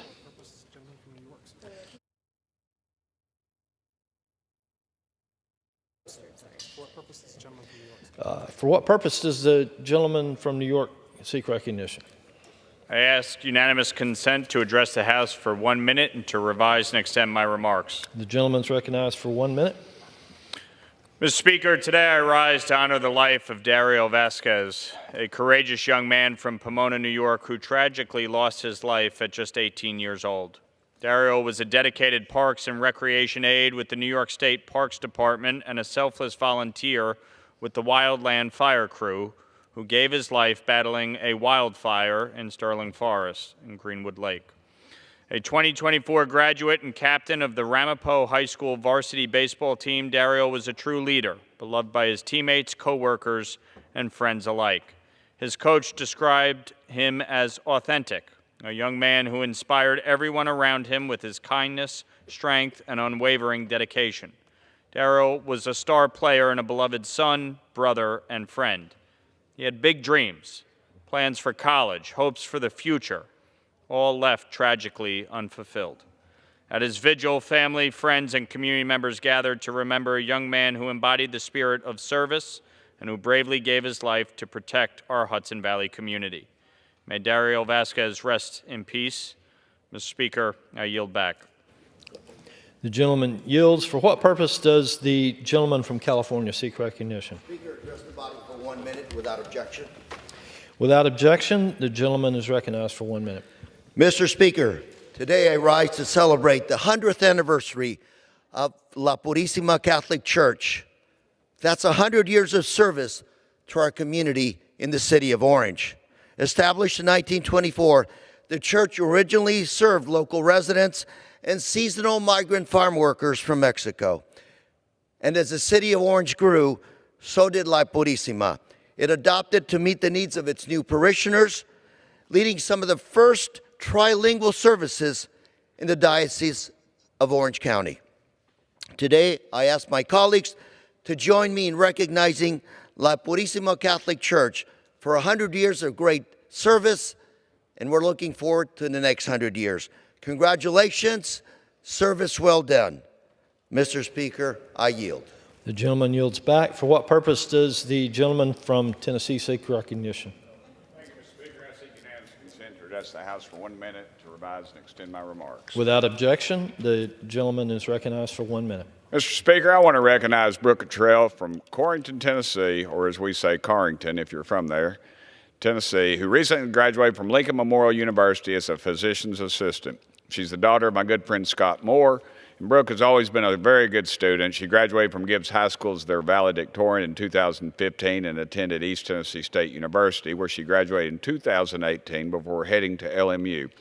She was inspired to become a physician's assistant because tragically she lost her Meemaw and Pappy to COVID. She said, and I quote, "God called me to take care of people during some of the most vulnerable and scary moments in people's lives. And I want to use my medical training and faith in God to provide healing and comfort."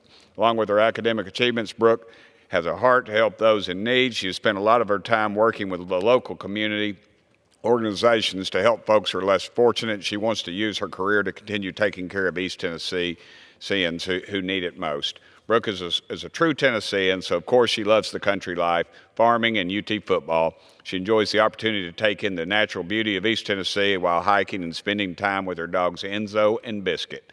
Congratulations on your recent graduation, Brooke. I'm looking forward to seeing your bright future you have ahead of you. And I drove by their house, Mr. Speaker, on the day of her celebration, and I told my daughter, she asked me what was going on. I said, "Honey, I don't know, but obviously we weren't invited." Well, oddly enough, when I got home, I found the invitation, so I missed the party.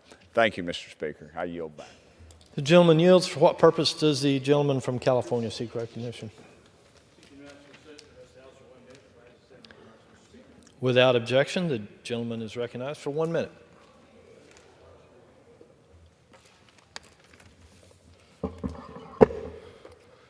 Mr. Speaker, once again, California Governor Gavin Newsom is prioritizing political theater over solving Californians' real issues.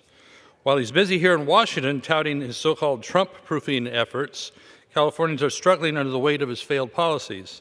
He claims his latest moves on guns, climate, housing, and health care are all about protecting Californians. Well, let's get real here for a minute.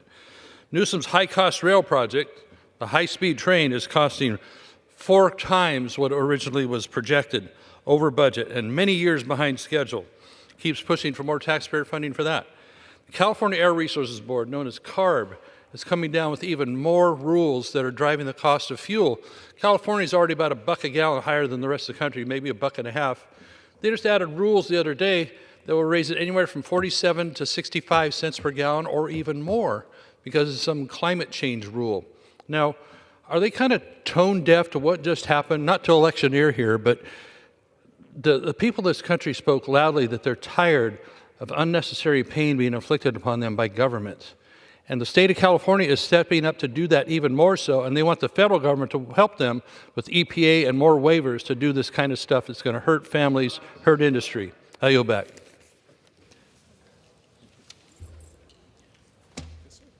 Under the Speaker's announced policy of January 9th, 2023, the gentleman from Missouri, Mr. Cleaver, is recognized for 60 minutes as the designee of the Minority Leader. Thank you, Mr. Speaker. Let me begin by stating some very related facts. First and foremost, I am a proud United Methodist. In fact, I am an ordained United Methodist elder. I served one church for 38 years as pastor.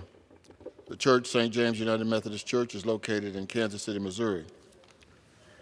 I followed the Reverend Philip J. Lawson as the pastor. Phil Lawson was a very prominent social activist in Kansas City. And in terms of his activism, he followed his big brother, the inimitable James Lawson. James Lawson was the civil rights iconic pastor of the Centenary United Methodist Church in Memphis, Tennessee. It was Jim Lawson who, upon returning from India, spending 3 years working under the tutelage of the Mahatma Gandhi met Martin Luther King Jr. and began to talk about this theory of nonviolence. Dr. King invited him to move to the South and work with this fledgling organization called the Southern Christian Leadership Conference. Jim Lawson remained in Memphis, where he began to tutor individuals who were going to participate in the Freedom Rides. Jim Lawson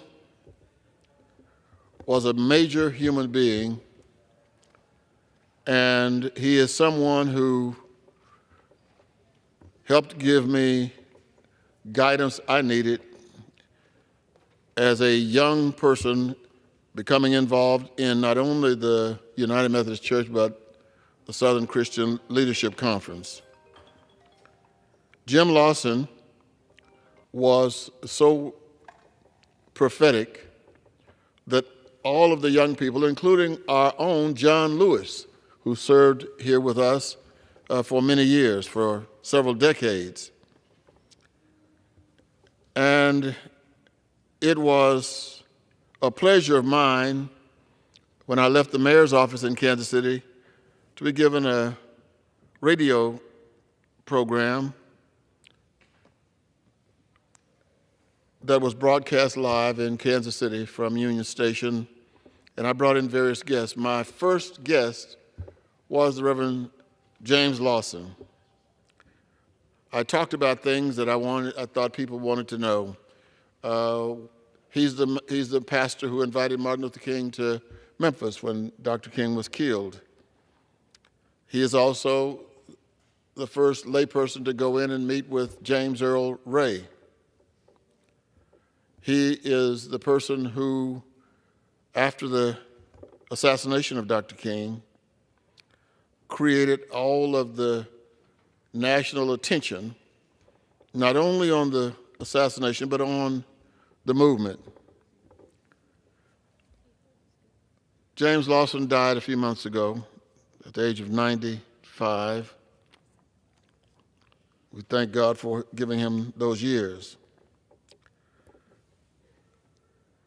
But when I decided to run for Congress, Jim Lawson said, I hope that you will call and see if there is some kind of way that you can stay in the United Methodist building. And of course, my first question was, what is the United Methodist building? At that time, I did not have a full knowledge about the United Methodist building here in Washington, D.C.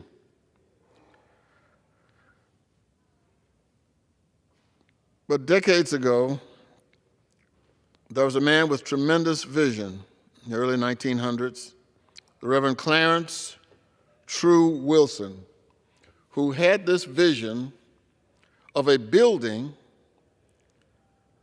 right across the street from the United States Capitol.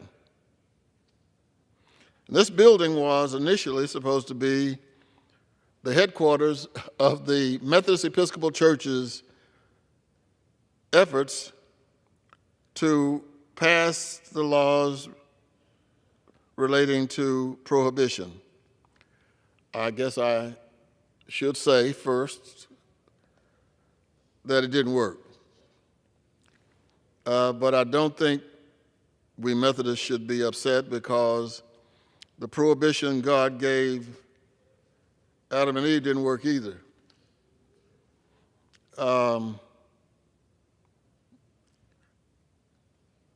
I do think, however, that the building of that building, located right across the street from us here, has been not only a place for United Methodist Witness, but a place where people from all over the world have been able to come and hold meetings. It's also been a place where people who were demonstrating could find a place where they could get a cool sip of water.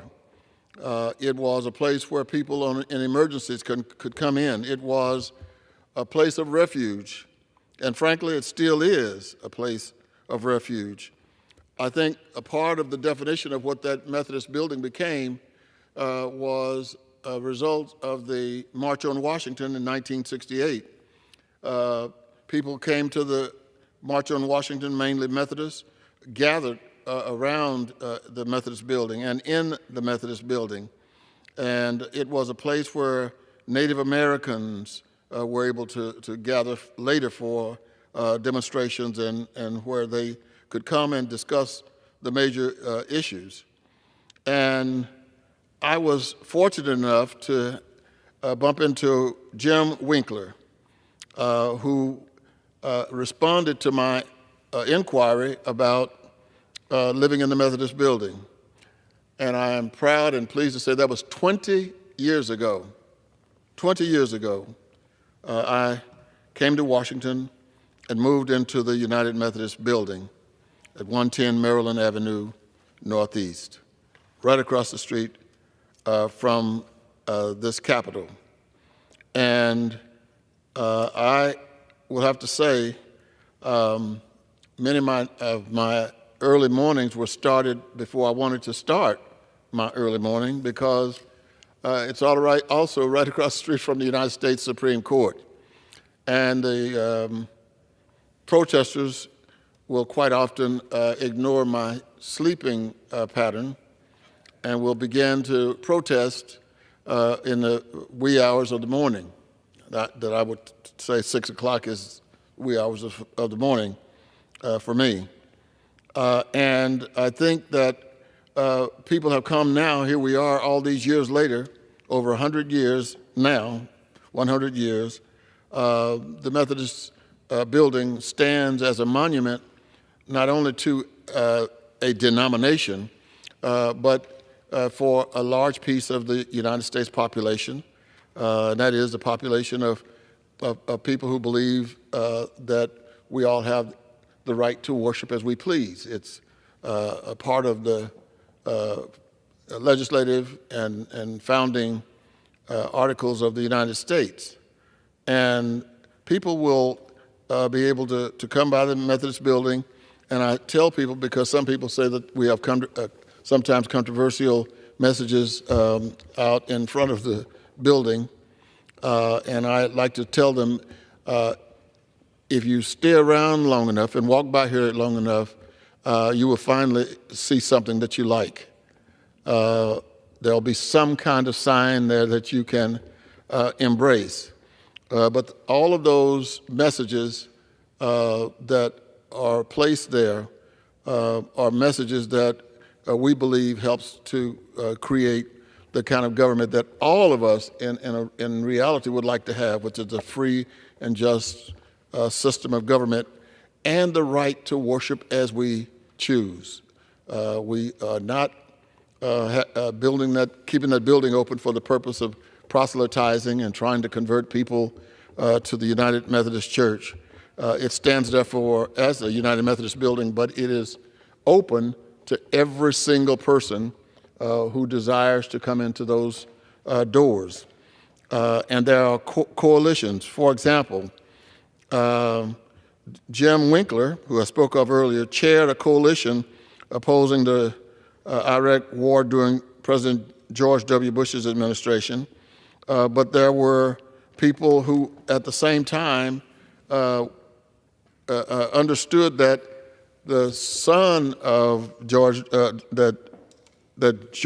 Bush, was the son of a person who had been a part of another denomination, but the president at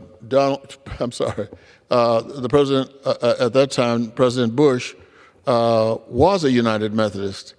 And one of the places that was considered for his daughter's wedding was the United Methodist building, performed by the Reverend Kirby John Caldwell, the United Methodist pastor of Houston, Texas. And so in the Methodist building, there are, of course, apartments, and there are offices of many different denominations. In fact, in that building, you can find just about any denomination actively involved in the affairs of this country, officing in that building. During the whole process of the Affordable Care Act, which brought tens of thousands of people from around the country to Washington, D.C., that place did two things. One, it was a place where this coalition that had formed around the Affordable Care Act could come and meet, but it was also a place when those many people needed water or needed some other emergency service. That was the place where they stopped. I was here. I saw it. I witnessed it. I was inconvenienced by it because I couldn't get to my apartment for several days. And so we look at the United Methodist Church as just a religious organization, but the Methodist building, which is representing the United Methodist Church, is much, much more than just a religious organization. Now, I also have to say that it is not a perfect location, but it's about as good as you can get. We don't have any parking. There's no parking there. But I have to tell the story that may be true, that the Senate was trying to decide whether to build another office building. And it was decided that the best location was on the lot that we now know as the 110 Maryland site. And the United States government, of course, through eminent domain, can take property and give a fair amount for that property. As the story goes, the Methodist bishop for this area knew about this plan from a member of the United States Senate. And this senator, giving the bishop that information, told the bishop he wishes that there was something he could do to prevent this from happening, but it was going to happen. But this bishop began to think, what can we do? So he got a list of all of the members of the United Methodist Church who were members of the United States Senate. He sent them all a letter inviting them to come over to the building. And when they came to the building, he said, look, you know, we've been thinking about converting some of these offices into apartments. And we just wanted to make sure that the members of the Senate who were part of the United Methodist Church would have the first opportunity to get an apartment. Needless to say, the eminent domain faded and faded and faded away. And from that point on, as the story goes, those apartments have been there. And when I first moved into the United Methodist building, my next door neighbor was Al Gore's mom, who was a Baptist. She lived there about a year during the time. I lived there about a year during the time she was there, and then she passed. And the reality was, I knew Al Gore through politics, and so I could always tell when I was very, very, very, very secure in the United Methodist Church. Those were the days that Al Gore visited his mom, coming into the church with Secret Service. And I thought, and I told my wife and family back in Kansas City that those were the safest moments of my life, when you had 12 or 13 Secret Service agents running in. And I also am very proud that when they came to clean up her apartment after she had passed, she forgot one thing. I walked in there during the last few hours of the cleaning, and there was a placard, yard placard, Al Gore for president. And I have that in my apartment right now. I kept that as a point of remembering not only Mrs. Gore, but also my friendship with the Vice President, Al Gore, and also a former member of the United States House. And so let me just say in conclusion that on January 6th, I was here in Washington, and in my office, I had no idea of what was going on, and so when we turned on the annunciator and found out what was going on here at the Capitol, my great fear was that I would not be able to go home. And then, of course, about 3 a.m. in the morning, after we took care of business in here by confirming the Electoral College's report, I walked out of the building and began to walk to the fence and go to my apartment. I was met by several police who said, we have to accompany you. And the police were from the Capitol Police Force, but also, and most people don't realize this, there is a Supreme Court Police Force. I mention that because I tell people that the Methodist Building is one of the safest places. You actually have 3 police departments taking care of the whole area. You got the Capitol Police, you got the Supreme Court Police, and then you have the Metropolitan Police, all taking care of this area. So it is safe for anybody and everybody to visit the United Methodist Building. If you see that there are activities over there that you would like to participate in, feel free to contact the United Methodist Building.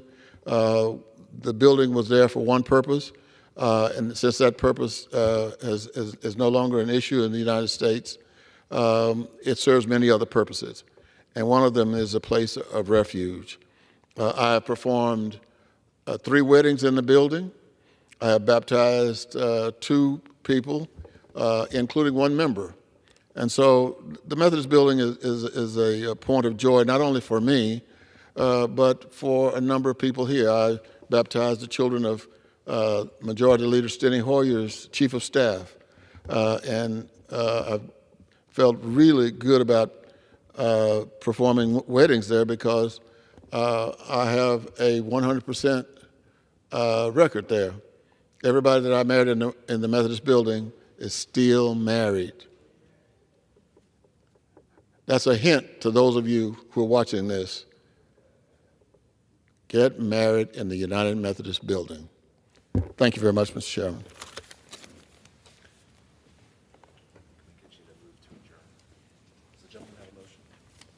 Does the gentleman have a motion? Mr. Speaker, I move that we adjourn.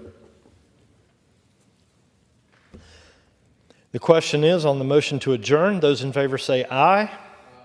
Those opposed, no. The ayes have it. The motion is adopted. Accordingly, the House stands adjourned until 10 a.m. tomorrow for morning hour debate.